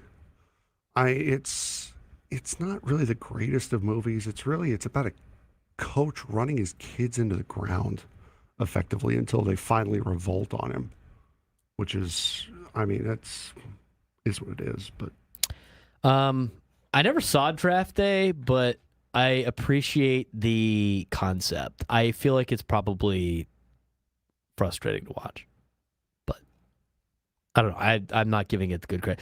Kevin Costner's in it. Does Kevin Costner have to be in every sports movie? He's a sports guy. What do you? The Replacements isn't too bad. It's a little cheesy, but it's not too bad. With Gene Hackman and Keanu Reeves. Gus. Have you seen Gus, the Disney movie? No. They have it's like Air. It was like before Air Bud. They have like was it a donkey or like a horse that plays basketball for for football for the California Atoms? Yeah.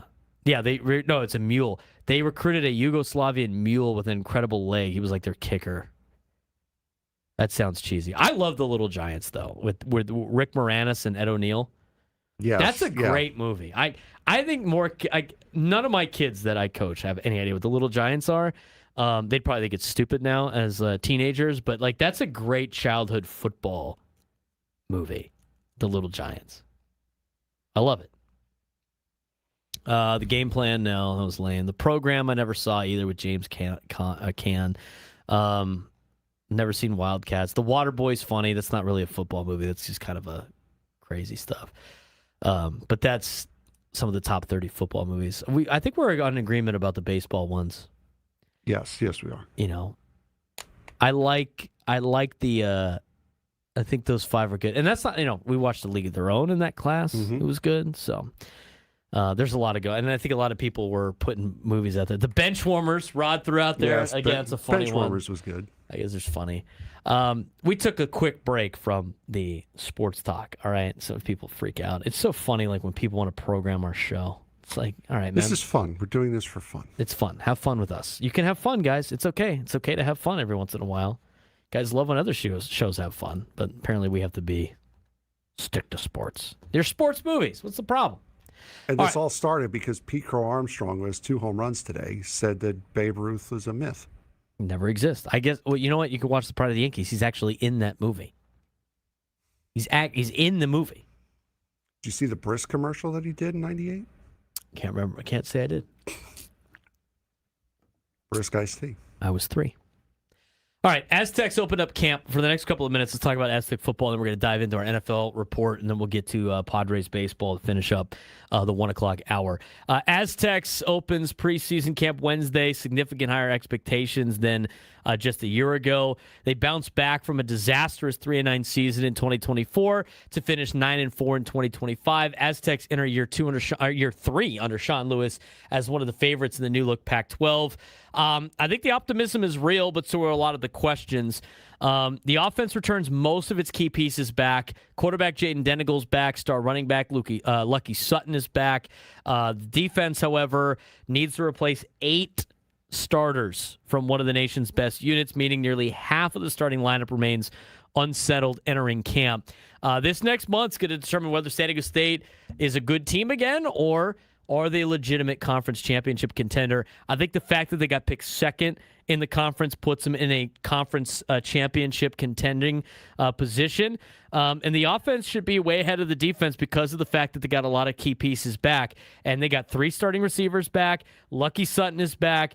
Jaden Denigle in a second year in this offense, I think, is going to be a little bit better. I think the expectations get higher with Denigle. I think Denigle got himself into a lot of problems last year. Hopefully he fixes some of those, but the left side of the offensive line is back. They got several experienced skill players. The continuity should allow San Diego State to install more of what Sean Lewis wants to do offensively instead of just the teaching of the basics. And so the fact that they're able to retain a lot of guys with this transfer portal era of college football and have some stability with their offense, I think the offense is going to finally start looking like what was told and what was sold to us when Sean Lewis got hired in Aztec Fast. Yeah, and especially when you have a couple of guys that can come in and bring the new recruits up to speed and teach them what's going on with it. So I think that's definitely a huge step forward. And I think that this Aztec team, especially with a quarterback for back-to-back seasons like Denigle, I think it should be a pretty good step forward for San Diego State this year. Defensively, they're completely rebuilding this year. The numbers jump off the page. They only have 3 starters returning, and one of them, Delshawn Staley, tore his ACL and is out for the season. Tana Latuli is coming off ACL surgery from last year. He says he could try to get back to. He's trying to get back to the first week of the season. We'll see how that plays out. Hopefully, he is able to do that. But they still have massive holes. They have to replace Chris Johnson. Trey White, they lost in the transfer portal to Texas Tech. They lost Ryan Henderson. They lost Niles King, nearly all of last year's sack production. So the biggest concern for the defense going into the season that they need to address is the pass rush. And if San Diego State can't pressure quarterbacks, obviously the secondary becomes more vulnerable where you don't have Chris Johnson anymore. Now, they did get Jabril Rahman and Kai Wallen, and they become two of the biggest defensive players on the roster before even taking a snap as they got him in the transfer portal. But the secondary is almost entirely brand new. Chris Johnson became a first-round NFL draft pick. Delshawn Staley is injured. That means nearly every defensive back competing in camp is either a transfer, is inexperienced, or both. And there are more than a dozen players competing for playing time, which could be one of camp's biggest battles going into the season. And we know this from a lot of different perspectives. You've got to have a good defense if you want to be a conference champion, and the Aztecs got a lot to improve upon there just because they have a lack of experience. But that doesn't mean they don't have guys that could go in there, fill the role, and they could still put a good defense together. And you also lost Trey White to the transfer, right? Yeah, lost for the him to transfer Texas portal. Tech. So, I mean, there's going to be a little bit more of a learning curve for the defense, but the defense more or less was fine last year. So I would be more focused on the offense this year, but yes, the defense will be going through some of those growing pains this year for sure. Yeah, 8 new players have to start on the defense for the Aztecs. Offensive line still isn't settled. Left side of the line appears very solid, but questions remain at right guard and right tackle. If San Diego State wants to compete with Boise State, they have to improve in the front. I mean, that's where you win. You win in the trenches. So the good thing is left tackle, left guard situation should be very clear. They got to find their right guard and right tackle here in the next month or so. Wide receiver is actually probably the deepest room San Diego State has had in years, which is saying, I mean, they haven't had a lot of great receivers over the years, but it might be actually a strength this year, which is good to hear. It's very encouraging. Jordan Napier is back. Jacob Bostic's back. Donovan Brown is back. They added Oregon transfer Justice Lau. They have Burt Emanuel Jr. They added. Wilson Freeney is with the team this year, and both Napier and Bostic returning from ACL injuries a year ago.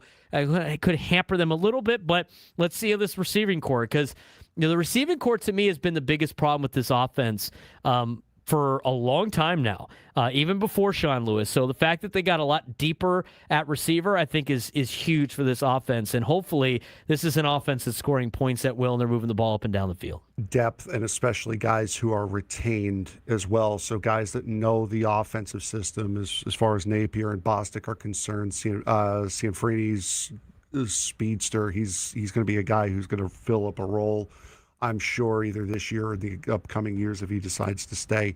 So, yes, very, very good to see the receiving core get the depth, and also a lot of them stay, understand the offense, build up that relationship with Jaden Denegal if they need. Some position battles to watch. Defensive line or on the defensive side of things, Jabril Rahman and Kai Wallen. These are two candidates that need to come in and try to replace some of Trey White's production, which is going to be hard to do. The right side of the offensive line is going to be big competition. The secondary has a lot of players battling for spots. New transfer kicker in Noah Cerna enters as a favorite. Could be decided after the August 15th scrimmage. And then you start looking at some of the players to watch that could play immediately as freshmen.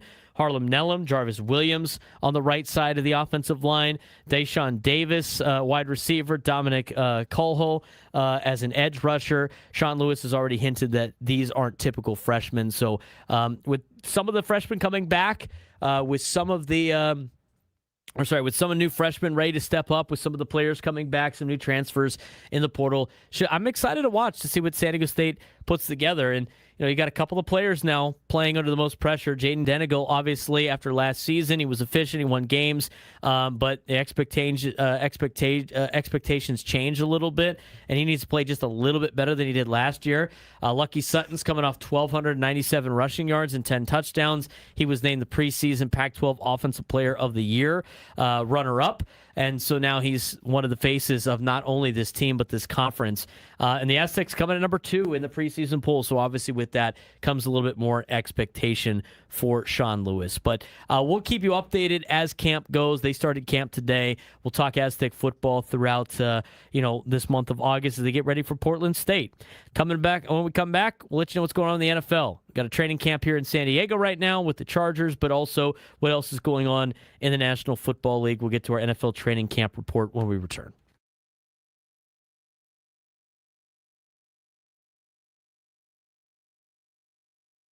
NFL training camps officially underway across all 32 teams, and every team has major questions to answer before week 1. The biggest story, quarterback battles. Cleveland is deciding between Deshaun Watson and Shedeur Sanders. Minnesota choosing between Kyler Murray and J.J. McCarthy. Atlanta has Michael Penix Jr. battling Tua Tagovailoa, and Las Vegas must decide whether or not they're going to start rookie Fernando Mendoza or go with the veteran in Kirk Cousins. Around the league, several stars are entering make-or-break seasons, including C.J. Stroud, Baker Mayfield, Keon Coleman, Puka Nacua, and Nick Bosa. Super Bowl contenders are also in the spotlight. Seattle beginning its title defense, while the Rams look loaded after adding Myles Garrett and Trent McDuffie. Add in 10 new head coaches, major roster battles and preseason games just around the corner. It'll be on Thursday, to be exact, the Hall of Fame game. And the road to the 2026 NFL season officially underway. Let's go around the league. Let's start talking about quarterbacks, where there are 5 legit quarterback battles entering August with the Falcons, Vikings, Browns, Raiders, and Cardinals. Yeah, and Michael, we talked about a lot of these last week. Michael Penix Jr. Versus Tua Tagovailoa, very real. Are expected to battle once both return to full health. Penix is recovering from an ACL injury, while Tua dealing with back issues. For the Vikings, Kyler Murray versus J.J. McCarthy. They have been splitting first-team reps so far during training camp, with a decision to be made before joint practices begin later on this month. Cleveland is going to be Deshaun Watson versus Shedeur Sanders. They are alternating reps as well. Vegas, Kirk Cousins versus Fernando Mendoza. Why would you start Mendoza? I have no idea. Because you're the Raiders. Arizona has Jacoby Brissett versus Gardner Minshew versus Carson Beck. Why is Gardner Minshew being considered? That's shots fired at Gardner Minshew. I'm just saying, you just restructured Jacoby Brissett's deal. You drafted Carson Beck. I understand that Gardner Minshew's had a couple of flashes in the NFL, but let's be honest here. This is between Brissett and Beck, please. I think so, too. And Beck's looked pretty good so far, but I just, with Arizona, I still think they're not going to be very good. I still can't believe you can go into a season thinking Jacoby Brissett's going to be your leader of the team in terms of this on-field production. I think Tua is going to outdo Michael Penix Jr. The Kyler Murray, J.J. McCarthy thing is very interesting.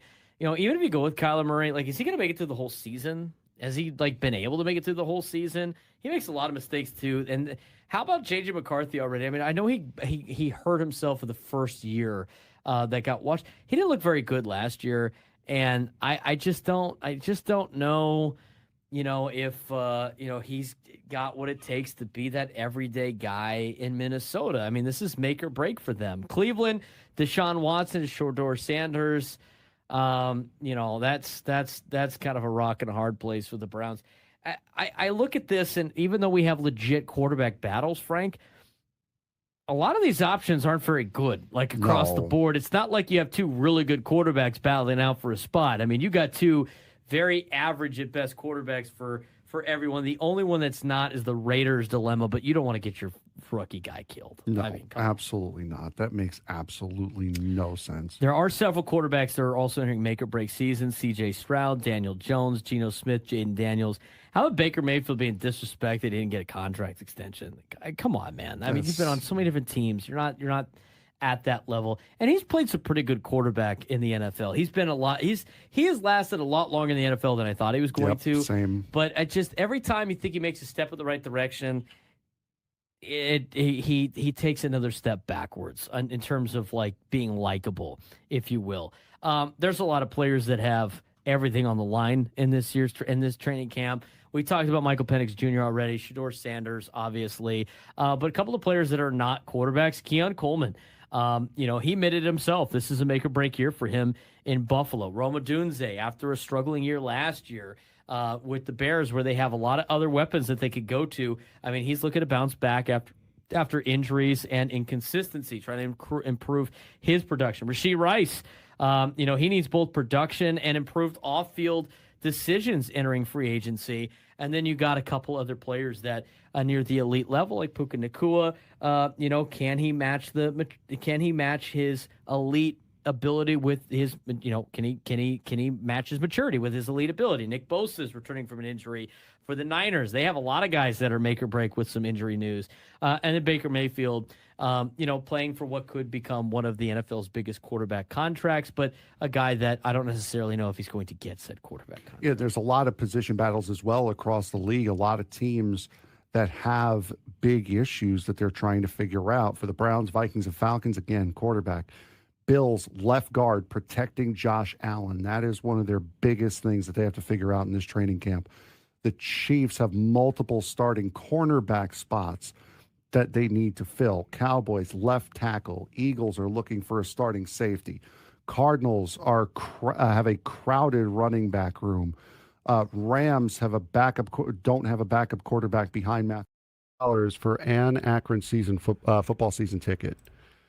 You could potentially win a drawing to call the offensive plays on their opening drive of the season against Robert Morris. So I got a text from one of my friends. He was like, hey, do you guys think we should all chip in $75 to try to see if we can win this contest to call the first opening drive? Listen, all of these armchair coordinators, this is your time to put the money up, put your money where your mouth is, put up, shut up. This is it right here. That would be a great bit for the show.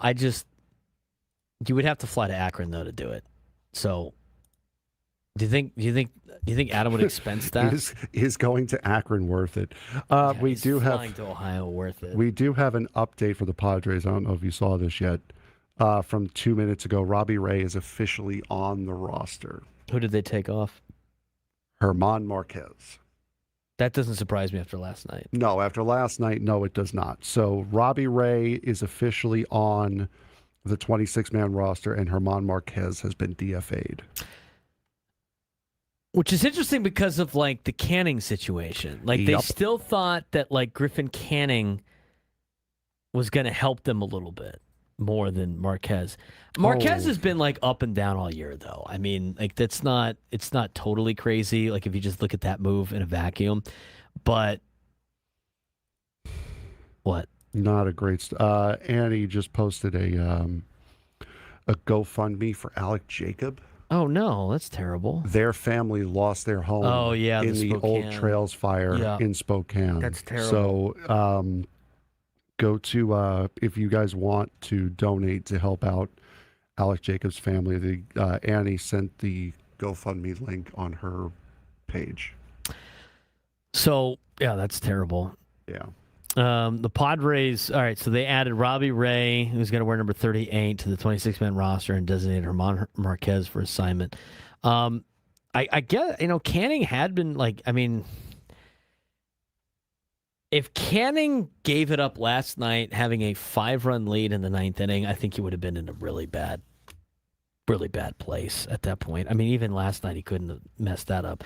But hopefully, I mean, they obviously think that they could get Canning turned around faster than Márquez. But I don't think, I'm not so sure that, like, I think Canning just bought some time for the next round that they might have to do. Bought himself a stay. Right. And I think it's just because Márquez got absolutely tagged, which is coming off of him getting a 5-inning save not too long ago. Canning, I mean, his last 3 outings, he's only given up 1 run. So obviously it's some signs of improvement. So hopefully they have seen something out of Canning that they think is going to continue to improve. I mean, he went 1 inning last night, no runs, no hits. He went 2 innings against the Giants, gave up 1 earned run and a home run in 2 innings. Against the Rockies, he went 3 innings of no runs and 1 hit.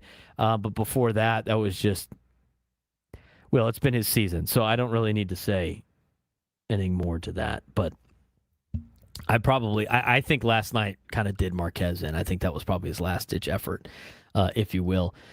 Since we don't have too much time, we'll table the NFL camp update for the next segment, and we'll just talk Padres baseball right now. Casey Mize getting the start tonight. He's had some very good showings against Arizona in his career. It hasn't been too many times, obviously, but I'm looking forward to watching Casey Mize pitch tonight for the San Diego Padres. It'll be fun. It'll be fun to see him pitching in the National League. For one, he's a good quality pitcher that has a chance for a win. So I think that's a very, very good outlook here so far for Casey Mize. Are we worried about, like, I mean, the Cubs are good. I think the Cubs can play. And I think the Padres now, with what they have pitching wise, are going to maybe stack up a little bit better against Chicago than the first time through. They made their additions. They went out there. They smelt blood in the water. They've looked really good against the Dodgers. Are the Cubs this good by sweeping LA at home, or are they getting the Dodgers at the right time right now? Because they're up 6-1 in the top of the 7th inning. I think it's a bit of both. Because, like I said, they're not, if they're just beating the Dodgers, like if every game's like 3-2, 4-3, something like that, 4-2, then yeah, it is a little bit. It's more of them catching the Dodgers at the right time, but they are smacking the Dodgers around. I mean, it was no contest on Monday. Yesterday was 5-1. It's 6-1 and no real contest here, shy of the Ohtani home run to open up the game. This is just, they have, I think a couple people in chat were very intrigued by my boat raced comment earlier. They have boat raced the Dodgers out of Chicago. Yeah. But that's going to be a difficult place to play. I mean, it's, you always want to move up in the standings, but unless you can catch Chicago, and the Padres got to get into a playoff spot before we even start talking about this. We still got a lot of games left.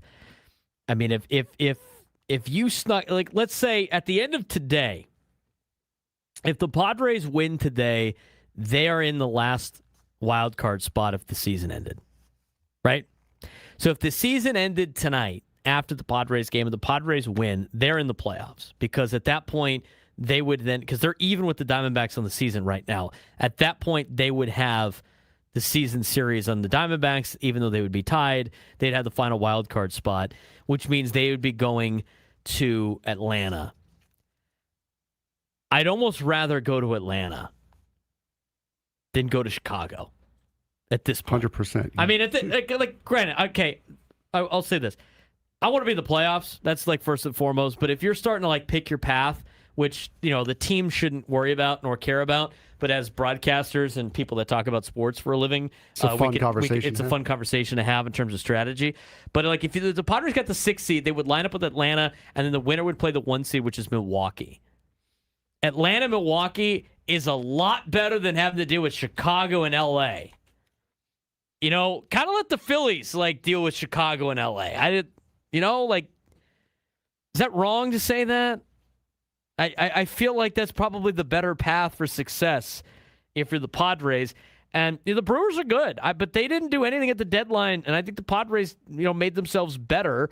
The Brewers don't scare me as much as they used to, and the reason why they're the number 1 team right now is because the Dodgers have lost 5 straight games. But, I'm just saying, slightly different. Now, the Dodgers rotation for this week has not been like their best guys. I mean, Eric Lauer pitched today. Let's not act like Eric Lauer is part of this equation, right? But if I had to pick my path, because at this point, I think you're gonna the 5 teams that are gonna be you're competing against in the playoffs, unless somebody behind you in the standings really takes over. Maybe Arizona outdoes Philly, and maybe the Padres are in the playoffs with Arizona and Philly's out. But when it comes to, like, we know the Brewers are going to be in the playoffs. We know the Dodgers are going to be in the playoffs. We know the Braves are going to be in the playoffs. We know the Cubs are going to be in the playoffs. If I had to pick a path going against two of those teams, I'm picking Atlanta and Milwaukee. And I'm not picking Chicago, and I'm not picking L.A. The only reason why I'd pick L.A. is if I get them first and I play them the least amount of games as possible. But that, to me, seems like a way easier path through than getting the 5 seed. The 6 seed seems to be a little bit more designed for success for some reason compared to the 5 seed, as crazy as that sounds. But Padres sit 6 games behind Chicago. They're going to have to win tonight if they want to stick. I mean, there's still a lot of game left. They're in the top of the 7th, although Kike Hernandez just made it go to the bottom of the 7th with a fly ball to center. But I think it's, the Cubs are playing good ball right now. I mean, the Padres, not only the other thing, Padres win tonight, they're in the playoffs, but the Padres win tonight, they're less than 10 games out of the division. I'm not saying they can win the division. I'm not saying it's close, but that just tells you, like, how much the Dodgers have been in a little bit of a tailspin in the second half. I mean, they're about to lose their sixth game in a row. Maybe they're getting the dog days of August in there. When we come back, we get you a quick NFL camp update to finish up the show. Gwen and Chris will join us. We'll be on next after us, leading the Equal Water SoCal Padres pregame show and Padres baseball on 97 to the Fan.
Padres tonight. Ecowater SoCal Padres pregame show at 5:40. First pitch at 6:40. Padres and Diamondbacks a win today. The Padres are back into a playoff position. Casey Mize is on the hill for your San Diego Padres. Making his Padres debut. Sam Levitt will have more on the Ecowater SoCal Padres pregame show. We got a lot to talk about when it comes to this upcoming homestand. We have tickets to give away for which day is it? Monday? Is it Monday's game? Tuesday's game? Which game are we talking about? Next Monday's Padres Brewers game. Celebrate Portuguese culture and purchase a theme game package, which includes a limited edition Padres theme hat. Tickets at padres.com/tickets. Be the fifth caller, 833-288-0973, 833-288-0973. Be the fifth caller, and you will win tickets to Monday's game. Monday, August 10th at 6:40 when the Padres host the Milwaukee Brewers. Not only are you going to be able to participate in that, they are also, I guess I should have opened this before, just like that same game that we are giving away tickets for, it says it's Monday, is Gear Up with the the Superhero Pocket Tee. So you have the front, looks nice. It's got the SD on the little pocket square on the front. On the back, it has Merrill Madness and El Nino when it comes to the comic book on the back. So that is for Monday's game, and that's the game that we have tickets for that we're giving away right now. So I think we have more later this week. Stay tuned for that as Frank deals with our ticket giveaway, but should be a fun week next week. I mean, now's the time. Like, here's the thing. Like, this weekend, I mean, this is a great weekend to go to the Padres game because I know school is starting up. Next week, you're starting to run out of time when it comes to, like, getting things in before school starts. Weekend series are always tough when you got high school football here in town and everything like that. So this weekend, Padres play the Astros, August 7th to the 9th. The Astros are in first place in the American League West. Friday night, Robbie Ray's pitching. I mean, Friday night's the night you want to be at Petco Park. Coming up later on this week, Robbie Ray takes the bump. Last time he pitched at Petco Park, he pitched tremendously. It was just against the Padres. But Friday against the Astros, this is an Astros team that has been on a tear. They bought at the deadline. They got themselves into first place in the American League West. Arrive early on Friday for Beer Fest in Gallagher Square with $5 craft beers before first pitch. On Saturday night, as thanks to Nickelback's rendition of Elton John's Saturday Night, bringing us back from break. Saturday night's always a fun time to go to Petco Park, soak up the sunset with a unique 4:15 start time this Saturday. And on Sunday, enjoy family-friendly fun in the late afternoon. Arrive early for Kids Fest with inflatables, balloons, games, and more before the game. Plus, following the game, kids can run the bases. Sunday's game is a night game. It's 5:20 on NBC. We are the game of the week on NBC. So this weekend is the perfect weekend. If you haven't gone to a game yet this year, this is the weekend you want to go before school starts, and it's harder to get out there to the ballpark. It's hard to get there during the week, school nights, everything like that. It's always difficult to get in some weekend series too, during the school year, and now's the time to do it.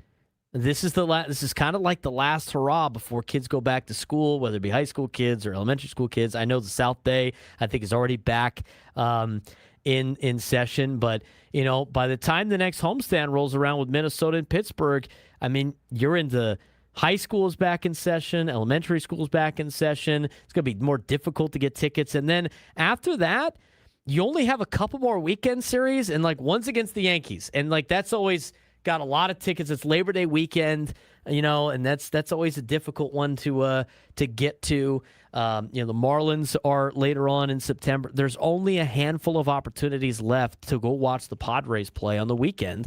This is the perfect weekend to do it against the Astros. 100%. And Robbie Ray's pitching on Friday. You also get to see a lot of guys that you don't normally get to see. You can see Jeremy Pena in person. You can see Yordan Alvarez, Jose Altuve probably for one of the last time. So that's a big weekend for sure. You can also boo Josh Hader too if you want, if you're so inclined. We can also boo the Jets Let's get to the day's training camp. And let's start New York, Frank, your favorite place. Oh, boy. Yeah. And then there's the Jets. And then there is the Jets. All right, so let's start at Florham Park. As Aaron Glenn keeps talking about building a tougher football team. The Jets took tight end Kenyon Sadiq 16th overall, expecting him to be a major part of this offense. But now he's dealing with another setback from offseason surgery and could miss part of the preseason. Meanwhile, Mason Taylor continues to get first-team reps. The defense has interceptions in back-to-back practices after not recording one all of last season. And Aaron Glenn says this offense will feature a lot more two tight end looks. Is the Jets' investment in tight end brilliant roster building, or are they overthinking an offense that should just simply run through Breece Hall and Garrett Wilson? I think they've invested too much in the tight end position for a team that needs a lot of work. They need a ton of work. They're coming off of terrible years. Drafting a tight end early, I mean, he could be really good in the NFL. You want to build for the trenches out, not let the tight end trenches out. I mean, I think they've invested too much. I mean, I feel like they wasted a lot of significant draft capital at one position with all the draft picks that they had, and a tight end. So it's hard to build around just having tight end sets. I think it's great when you have good tight ends, but that's usually like the icing on the cake. That's like the cherry on top. That's not how you build an offense in the National Football League. You need offensive linemen. You need a good quarterback. Mix in an elite receiver. Running backs are not nearly as important as they used to be, but I'd still probably rather take that than tight ends. Tight ends to me is the icing on the cake. As the Jets offensive coordinator right now, I'm going to ask you a question. Do tight ends play on the line? Yes or no? They do. Okay. Sometimes. You say you build from the trenches out. In World War I, when they were building trenches, did they start in the middle and then go out both east and west, or did they start at one end and just go down the line? I rest my case. I think they started in the middle, actually. No, they did not start in the middle. They started at one end. They started at one end and then just kept on going. I rest my case. Yeah, that's a terrible former Jets head coach, as a matter of fact, Todd Bowles had to stop practice after tempers boiled over on Tuesday night. But the players at the center of it were rookie linebacker Josiah Trotter for the Tampa Bay Buccaneers. The second-round pick has been making plays all camp, talking trash to veterans, and Bowles actually defended him afterwards, saying he's exactly the kind of competitor that they want. Meanwhile, injuries continue piling up at wide receiver, leaving Tampa incredibly thin at the position. Would you rather have a rookie who occasionally crosses the line or one who is invisible? I like him crossing the line a little bit. I'm going to rephrase that. I like the fiery attitude for the rookie. I don't think they need to rein it in. I mean, football is an emotional game. It's a physical game. It is a mean game. It is mean and angry and all that sort of stuff. I mean, you want to build off of that. This is not like baseball. It's different. Like, you get angry and pissed off in baseball, it's not a good thing.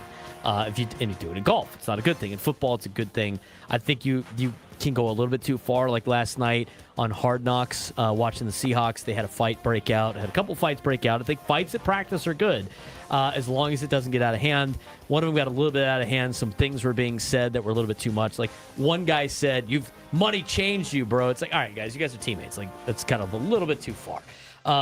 So I like the competitiveness. I like the edge that they bring. You want guys like that on your team, especially from a defensive standpoint. You want fiery guys. So you let them fight a little bit, but you got to rein it in so nobody gets hurt. And at the end of the day, these guys are all fighting for the same cause on their team this year. We'll go, since we've really only have time for about one more, we'll go with the LA Chargers. There was San Diego this week. Yes. There was a huge sigh of relief at Chargers camp on Wednesday. Rashawn Slater returned to practice one day after another injury scare involving the same left leg that cost him all of last season. Meanwhile, could you please? Because it's a tongue twister for me. Chewy Pilato? Sure. Chewy Peludo? I'm not my week to watch the Chargers. Tulipolo? Sure. Participated in practice as contract talks continue, which is a sign that a deal is getting closer. Say Tupelotu or something like that. How much should one offensive lineman change expectations for an entire football team? I think Rashawn Slater definitely changes expectations for this Chargers team. I mean, he's one of the better offensive linemen in the league. That's why they gave him the contract last year before he ended up getting hurt. You got to be able to protect Justin Herbert. Offensive linemen are key to doing that. He's a good offensive lineman. I think that I think him staying healthy changes the outlook of what the Chargers do in 2026. A lot of fans in attendance here, USD. I found this funny, though. Like, we didn't really talk about them at all being here. You know, you watch Hard Knocks and you see all these, when they go to these different towns that aren't theirs for training camp, and then, like, the local radio, the local radio hosts are so excited. They're out there, you know, participating in the thing. Everything's great. I had people go, like, some friends were like, why aren't you guys at a Chargers camp? Why would we? Why would we? They're not. This is like the only town that's like not super stoked that an NFL team is here. There's like a handful, minute amount of Charger fans that went out there in full force. That Derwin James said, like, "Oh, he's so passionate down here." Oh yeah, I wonder why. I wonder why. It's almost like they used to play here or something, you know? Yeah. But them filling out USD Stadium, which is not very big to begin with, is not like a telling sign that like it's a Chargers town still. I get a lot of flack from people like, why don't you ever talk about the Chargers? There's no reason to. Most people don't care what they do down here anymore. A lot of people still do, and they're hanging on, and, you know, they called it a certain convention on social media. Woods uses that word on there. I don't use that word on there. Quinn and Chris coming up next. We're off for the day. We'll talk to you guys tomorrow, hopefully after a Padres win.